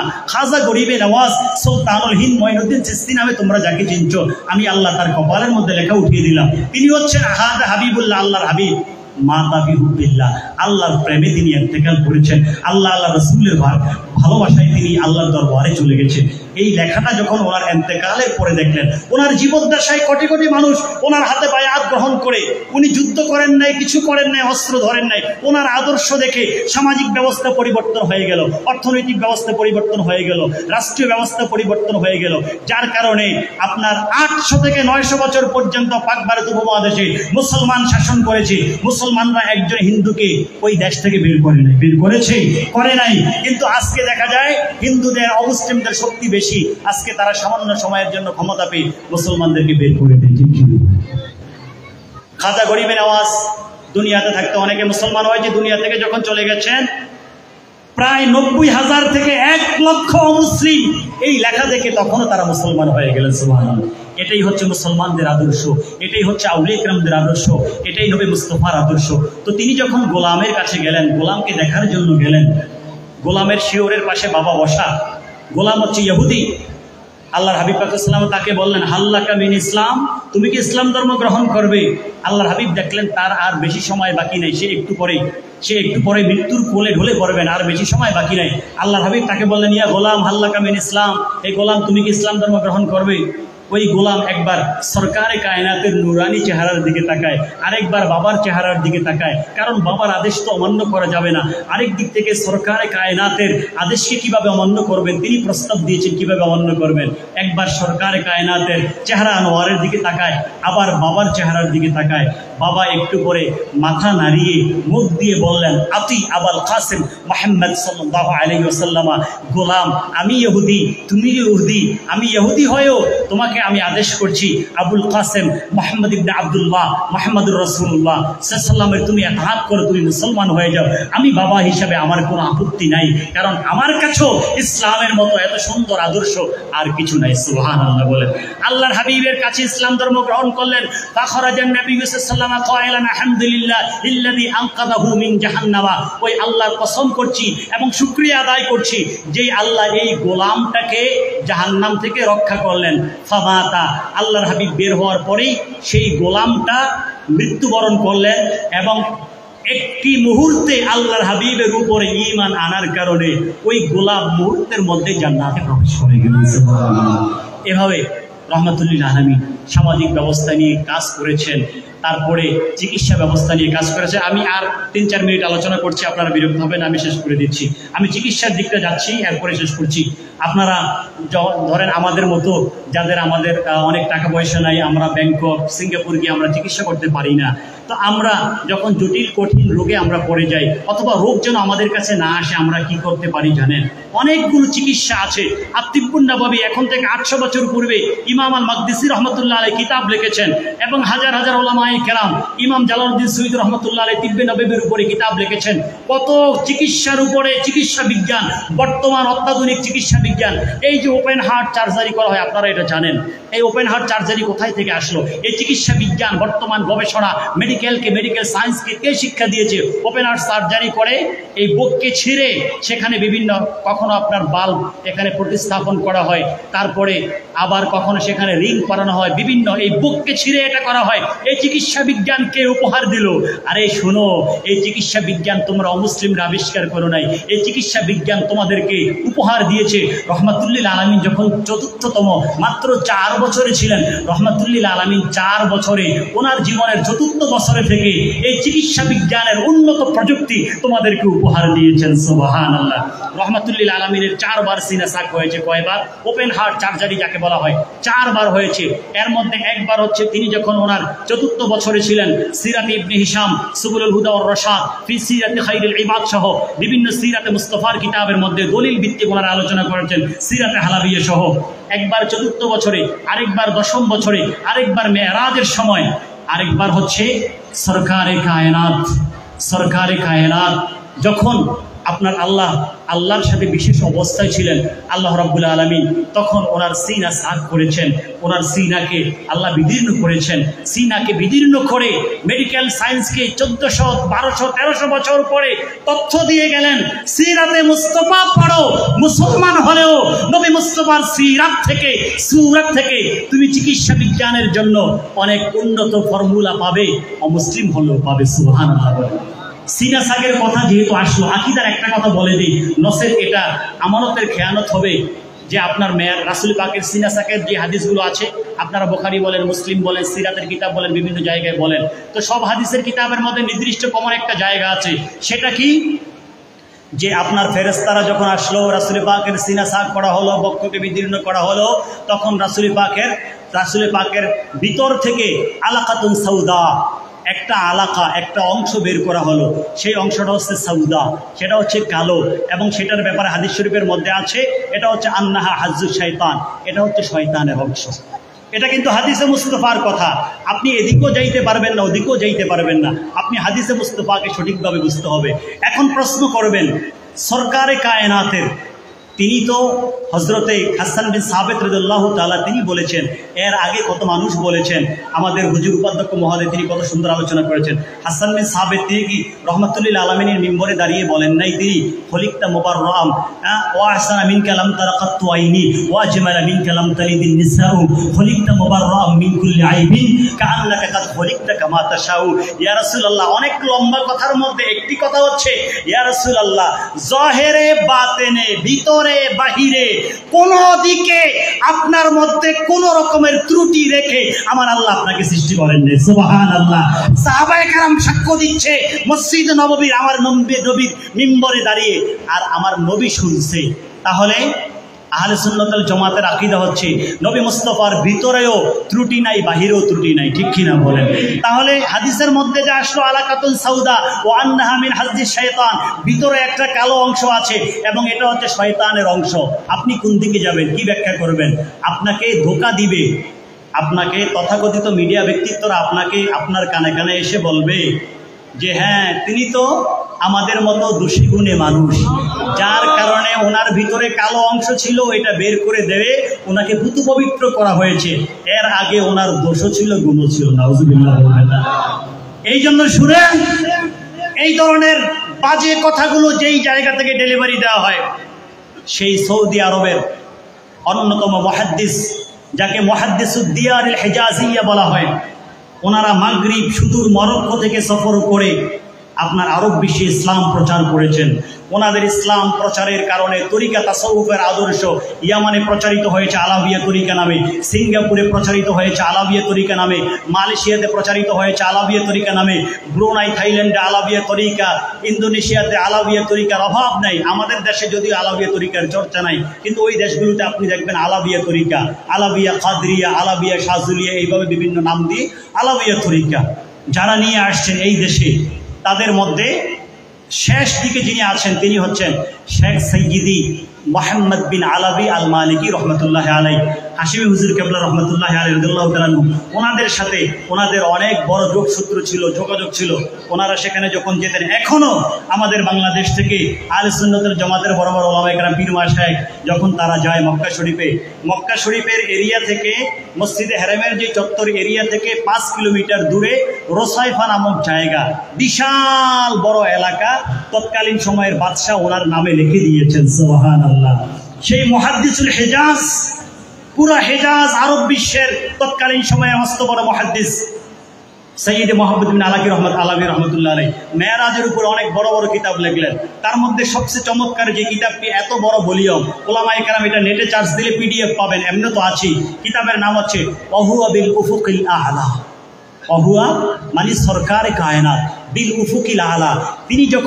তিনি যখন সীমাহীন উঁচুতে পৌঁছে গেলেন, যখন তিনি আছেন, আল্লাহ আছে, আর কেউ নাই।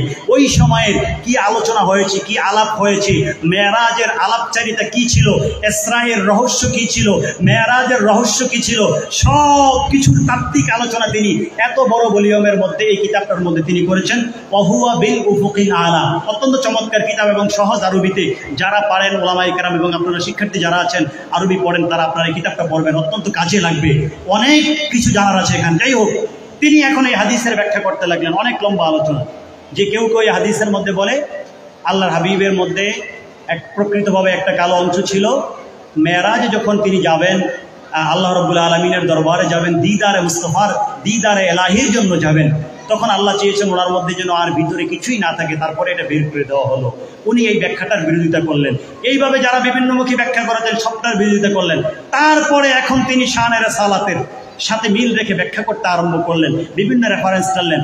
এক পর্যায়ে তিনি বলতে লাগলেন, এখানে হাজ্জুশ শাইতান মানে এটার ব্যাখ্যা হচ্ছে, আল্লাহ যখন কোরআনে বললেন সূরাত আম্বিয়ার 107 নম্বর আয়াতে, ওমা আরসালনাকা ইল্লা রাহমাতাল লিল আলামিন, আমি আপনাকে রহমতুল লিল আলামিন হিসেবে প্রেরণ করেছি।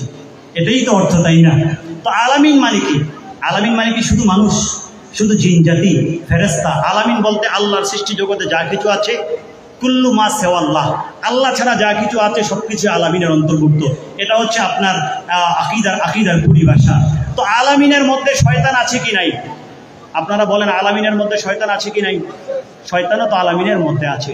তো রহমাতুল লিল আলামিন ওনার যখন শাফাআতের মধ্যে তিনি যখন মাকামে মাহমুদের আসনে বসে যাবেন, আর রহমতের জোশ যখন ওনার মধ্যে চলে আসবে, তিনি রহমতের দরিয়ায়, রহমতের জোশের মধ্যে তিনি যদি সেই ইবলিসের জন্য যদি তিনি শাফাআত করে বসেন, তিনি যদি ইবলিসের জন্য যদি তিনি রহমত দেখিয়ে ফেলেন, যার কারণে আমার আল্লাহ শয়তানের জন্য যেই অংশটা আল্লাহর হাবিবের সিনার মধ্যে শয়তানের জন্য রহমতের যে অংশটা ছিল, যেটা কালো আকারে ছিল, মেরাজে ওপেন হার্ট সার্জারি সিনাসাকের মাধ্যমে আমার আল্লাহ শয়তানের সেই অংশটাও বের করে দিলেন।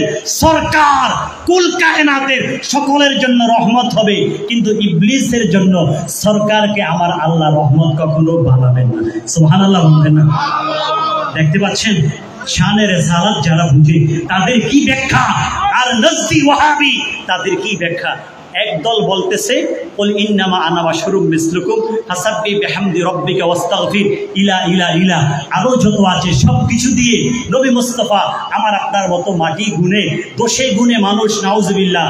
আর শানের রিসালাত যারা বুঝে তারা বলতেছে যে না না না, এখানে কালো অংশ দ্বারা শয়তানের অংশ দ্বারা বুঝিয়েছে, এটা রহমতুল্লিল আলামিনের শান, রহমতুল্লিল আলামিনের রহমত যেন শয়তানকে না পেয়ে বসে, এই জন্য আল্লাহ সেই অংশটা দূর করে ফেললেন। আল্লাহর হাবিবের রহমত সবাই পাবে, কিন্তু ইবলিস পাবে না।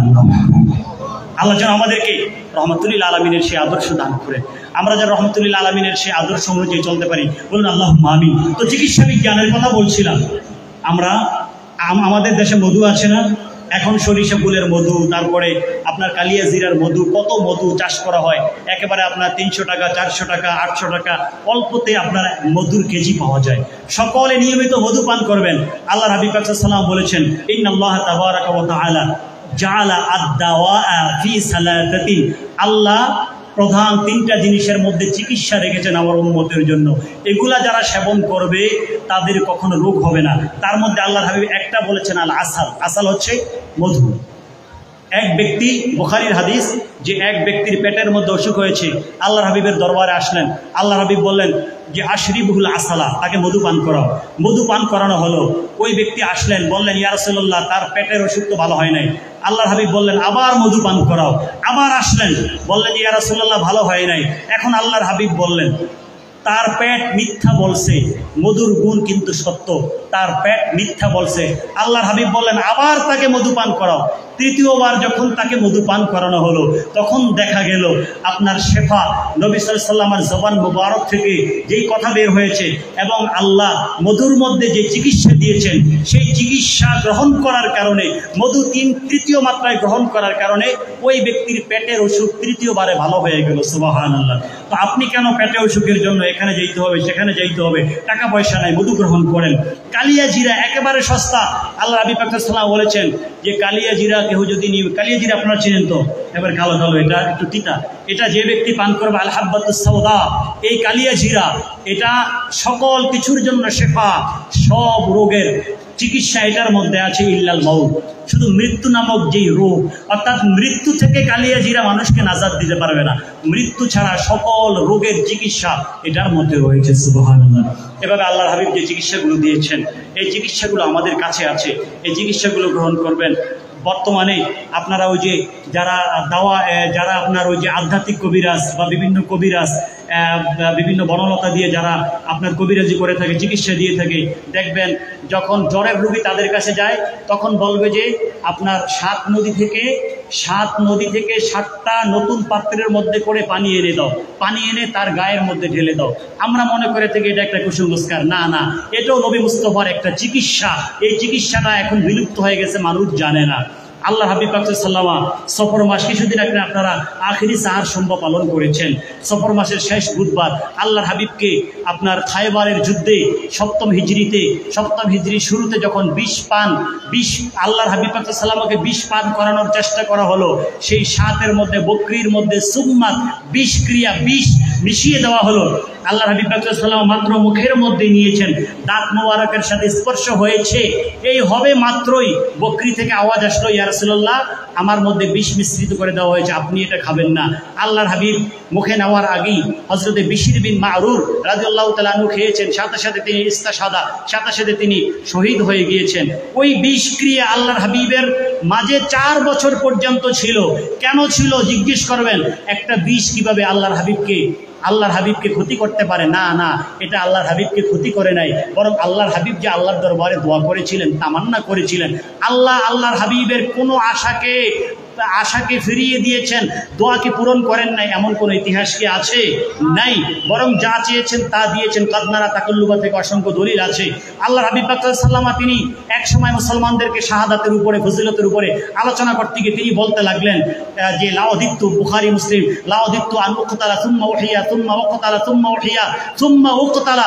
আল্লাহর হাবিব বললেন, শোনো, ইসলাম প্রতিষ্ঠার জন্য, কোরআন সুন্নাহ প্রতিষ্ঠার জন্য, নবীর আদর্শকে প্রতিষ্ঠার জন্য তোমাদের জীবনকে উৎসর্গ করবে, একটুও তোমরা দ্বিধাবোধ করবে না, একটু দূরে সরে আসবে না, পিছপা হবে না। আমি নবী মুস্তাফা আল্লাহর দরবারে কামনা করছি, লাউদিত্তু আন উকতালা, আমার ইচ্ছা হয় আমি শহীদ হয়ে যাই। সুবহানাল্লাহ। আরে নবী মুস্তাফার যদি ইচ্ছা হয় শহীদ হওয়া, আমার আল্লাহ কি নবী মুস্তাফাকে শহীদ বানাবেন না? বলুন, বানাবেন কি বানাবেন না? আমার আল্লাহ তো কোরআনের মধ্যে শহীদদের মর্যাদা দিয়েছেন, তো আমার নবীর মধ্যে তো এমন কোনো মর্যাদা বাকি নাই যেই মর্যাদা আল্লাহ অন্য কাউকে দেন নাই। আল্লাহ আম্বিয়া মুরসালিন থেকে আরম্ভ করে যত মর্যাদা সবাইকে দিয়েছেন, লিকুল্লি নাবিয়্যিন ফিল আনামে ফাযিলাতুন ওয়া জুমলাতুহা মাজমুআতুন লিমুহাম্মাদিন সাল্লাল্লাহু আলাইহি ওয়াসাল্লাম। আল্লাহ কুল কায়নাতে মানুষগুলোকে যত ভালো গুণ দিয়েছেন, সব নবী রাসূলকে যত ভালো গুণ দিয়েছেন, সব ভালো গুণের সমাহার আল্লাহ নবী মুস্তাফার মধ্যে দিয়েছেন। সুবহানাল্লাহ। তো শুধুমাত্র শাহাদাতের এই ভালো গুণটা কেন বাকি থাকবে? তিনি বলছেন, লাউদিত্তু, আমার তামান্না, আশা হয় আমি শহীদ হয়ে যাই, আবার জীবিত হব, আবার শহীদ হব, আবার জীবিত হব, আবার শহীদ হব। তারপরে আর তিনি জীবিত হওয়ার কথা বলেন নাই। তৃতীয়বারে বলেছেন আবার শহীদ হব, এরপরে জীবিত হওয়ার কথা বলেন নাই। তার মানে প্রিয় নবী সাল্লাল্লাহু আলাইহি ওয়াসাল্লামের আখেরি তামান্না ছিল যে তিনি শাহাদাতের দরজা লাভ করবেন। তো কিভাবে সম্ভব? আমার আল্লাহ তো কোরআনের অন্য জায়গায় বলে দিয়েছেন, আল্লাহু ইয়াসিমুকা মিনান নাস। হাবিব শুনেন, আর 2 মিনিট, হাবিব শুনেন, আল্লাহু ইয়াসিমুকা মিনান নাস। আল্লাহ আপনার পশম, আপনার আপাদ মস্তক, আপনার পুরো শরীরকে মানুষ থেকে হেফাজত করেছেন। কোনো মানুষ আপনার শরীরে একটা দাগ পর্যন্ত দিতে পারবে না। প্রশ্ন করবেন ওহুদের কথা, বিভিন্ন কথা, এগুলোর আবার জবাব আছে, সেদিকে আমি যাব না। তো যাই হোক, আল্লাহ একদিকে বলেছেন আপনার কেউ ক্ষতি করতে পারবে না, আপনাকে কেউ শহীদ করতে পারবে না, অথচ আল্লাহর হাবিব শাহাদাতের দরজা কামনা করছেন। তো আল্লাহর হাবিবের আশা পূরণ করবে। এই জন্য আল্লাহ কি করলেন? আল্লাহর হাবিবের দাঁত মোবারকের সাথে মাত্র সেই গোস্ত স্পর্শ করেছে, তিনি খানও নাই। আল্লাহ সেই স্পর্শের মাধ্যমে সেই বিষক্রিয়া সরকারে কায়নাতের জেসেম মোবারকের মধ্যে বাকি রেখে দিলেন। কেন বাকি রেখে দিলেন? তাও 1 বছর না, 7ম হিজরি শেষ হয়ে গেল, 8ম হিজরি শেষ হয়ে গেল, 9ম হিজরি শেষ হয়ে গেল, 10ম হিজরি শেষ হয়ে গেল, 11তম হিজরির রবিউল আউয়ালে রহমাতুল্লিল আলামিন সেই বিষক্রিয়ায় শাহাদাতের দরজা লাভ করে রব্বে কারীমের দরবারে চলে গেলেন। সুবহানাল্লাহ, সুবহানাল্লাহ। তো আল্লাহর হাবিব পাক সাল্লাল্লাহু আলাইহি ওয়াসাল্লাম তিনি শাহাদাতের দরজা লাভ করলেন এবং একে একে আপনার 4 বছর প্লাস 4 বছর পর্যন্ত আল্লাহর হাবিব পাক সাল্লাল্লাহু আলাইহি ওয়াসাল্লাম শরীর মোবারকের মধ্যে আপনার সেই বিষক্রিয়াটা ছিল। আল্লাহ হাবিব পাক সাল্লাল্লাহু আলাইহি ওয়াসাল্লাম যেহেতু আল্লাহর দরবারে দোয়া করেছিলেন, যার কারণে আল্লাহ রাব্বুল আলামিন এটা রেখে দিয়েছেন। আর নচেত আল্লাহর হাবিব পাক সাল্লাল্লাহু আলাইহি ওয়াসাল্লামকে কোনো কিছুকে কখনো ক্ষতি করতে পারতো, কখনো কিছু ক্ষতি করতে পারতো না। যাই হোক, যাই বলছিলাম যে আপনার আসাল, মধু, তারপর হচ্ছে হাব্বাতুস সৌদা, কালিয়া জিরা, এই জাতীয় বিভিন্ন চিকিৎসা রহমাতুল্লিল আলামিন আমাদেরকে দিয়েছেন। তো রহমাতুল্লিল আলামিন যখন বিষক্রিয়ায় একেবারে অসুস্থ হতে হতে আখেরি সার সময় পৌঁছে গেলেন, কঠিন অসুস্থ, আল্লাহর হাবিব তখন আয়েশা রাদিয়াল্লাহু তাআলা আনহা সবাইকে বললেন, সুব্বু আলাইয়া সাবআ কিরাবিন লাম ইফতাহ আওকিয়াতুহুন্না। বুখারীর ইবারত এবং বিভিন্ন হাদিসের কিতাবে। শোনো, নতুন কলস, আপনারা কলস চিনেননি, এটা আমাদের চাঁদপুরের ভাষা, হয়তো বা কলস আপনাদের আছে কিনা জানি না, আপনারা কলস আছে আপনাদের, অর্থাৎ পানির কলসি, পানির বড় বড়। তো এইরকম পানির নতুন কলসি, যেটার সিফি, যেটার মুখকে এখনো খোলা হয় নাই, এইরকম নতুন কলসি মধ্যে 7 কলসি পানি এনে আমার শরীরের মধ্যে ঢেলে দাও। আল্লাহর হাবিব পাক সাল্লাল্লাহু আলাইহি ওয়াসাল্লাম শরীর মুবারকের মধ্যে যখন ঢেলে দেওয়া হলো, আল্লাহর হাবিব পাক সাল্লাল্লাহু আলাইহি ওয়াসাল্লাম তিনি কিছুক্ষণের জন্য সুস্থ হয়ে গেলেন। এরপরেই তো সিদ্দিক আকবর সহ সাহাবায়ে কেরাম ফাতে সেই আখেরি সার সম্ভা উপলক্ষে, আল্লাহর হাবিবের শেফা মুবারক উপলক্ষে ওনারা দান সদকা শুকরিয়া যা যা করলেন, যেটা আপনারা করে থাকেন। তো আল্লাহর হাবিব সাল্লাল্লাহু আলাইহি ওয়াসাল্লাম এই চিকিৎসাও দিয়ে গেছেন। এখনো কিছুদিন আগে ডাক্তাররা বলেছেন জ্বরের রোগীকে যদি পানি দেওয়া হয় এটা আরো বেশি হবে, কিন্তু বর্তমান চিকিৎসকরা বলছেন যে না, জ্বরের রোগীকে তুমি পানি ঢালো, তখন তার জ্বর ভালো হয়ে যাবে, কারণ এটা সুন্নতের নববীর মধ্যে রয়েছে। সুবহানাল্লাহ বলেন। আপনারা আমাদের দেশে জ্যৈষ্ঠ মাসে কাঁঠাল আসে না, তারপরে আম আসে, কাঁঠাল আসে বিভিন্ন সিজনে, আপনারা দেখবেন বিশেষ করে কাঁঠালের মধ্যে। তারপরে ওই যে আমাদের বাজারে গুড়ের দোকান আছে, গুড়ের দোকান আপনারা চেনেন তো, গুড়ের দোকানে দেখবেন মাছি, মাছি আছে না আপনাদের দেশে, দেখবেন যে আপনার মাছি বেশি বসে। তো আপনি যখন ভাত খাচ্ছেন, কোনো একটা খানা খাচ্ছেন, আপনার খানার মধ্যে যখন মাছি বসে যাবে, আপনার চিকিৎসা কি? এটা চিকিৎসা বিজ্ঞানকে জিজ্ঞেস করার দরকার নাই, কারণ চিকিৎসা বিজ্ঞান এটা জানে না, এটা পরে জেনেছে। সরকার 1500 বছর আগে সহিহ বুখারী, মুসলিম সহ বিভিন্ন জায়গার হাদিসের মধ্যে তিনি বলে দিয়েছেন যে শোনো, যে কোনো মাছি যখন তোমাদের খাদ্যের মধ্যে ঢুকে পড়বে তখন তোমরা ফাগমিসুহু, তখন তোমরা তাকে আরো বেশি ডুবিয়ে ফেলবে। সে তো ডুবে গেছে, তো আপনি তো তাকে তাড়িয়ে দিবেন। সরকার বলছেন যে না, তাড়িয়ে দিবে না, বরং তাকে আরো ডুবিয়ে দিবে। তো কেন ডুবিয়ে দিবে? আল্লাহর হাবিব সরকারের চিকিৎসা দেখেন, রহমাতুল্লাহ আলাইহির চিকিৎসা আল্লাহর হাবিব বলে দিয়েছেন, ফাইন্না ফি ইহদা জানাইহি দাউন ওয়া ফি উখরাহা শিফাউন। তার দুইটা ডানা আছে, তার একটা ডানার মধ্যে আপনার আছে, প্রয়োজন আছে, একটা ডানার মধ্যে আপনার রোগ আছে, আরেকটা ডানার মধ্যে রোগের চিকিৎসা আছে। তো মাছি স্বাভাবিকভাবে যেই ডানার মধ্যে রোগ, ওই ডানাটাই দিয়ে থাকেন, মাছি ভালো ডানাটা দেয় না। এই জন্য তুমি যখন মাছিটাকে এখানে ডাবিয়ে ফেলবে খানার মধ্যে, এটাকে ডুবিয়ে দিবে, তখন ওটার সাথে সাথে যখন যেই ডানাটার মধ্যে চিকিৎসা আছে, ওই ডানাটা যখন খানার মধ্যে যাবে, তখন একটু আগে যে রোগটা সে দিয়েছিল, বিষটা দিয়েছিল, এই বিষক্রিয়াটা নষ্ট হয়ে যাবে, তোমার খানার মধ্যে আর কোনো অসুবিধা হবে না। সুবহানাল্লাহ বলে সুবহানাল্লাহ। কত সুন্দর দিব্য নববী। আল্লাহ যেন আমাদেরকে কবুল করেন। আমি কি আপনাদেরকে বেশি কষ্ট দিয়েছি? আমি হুজুর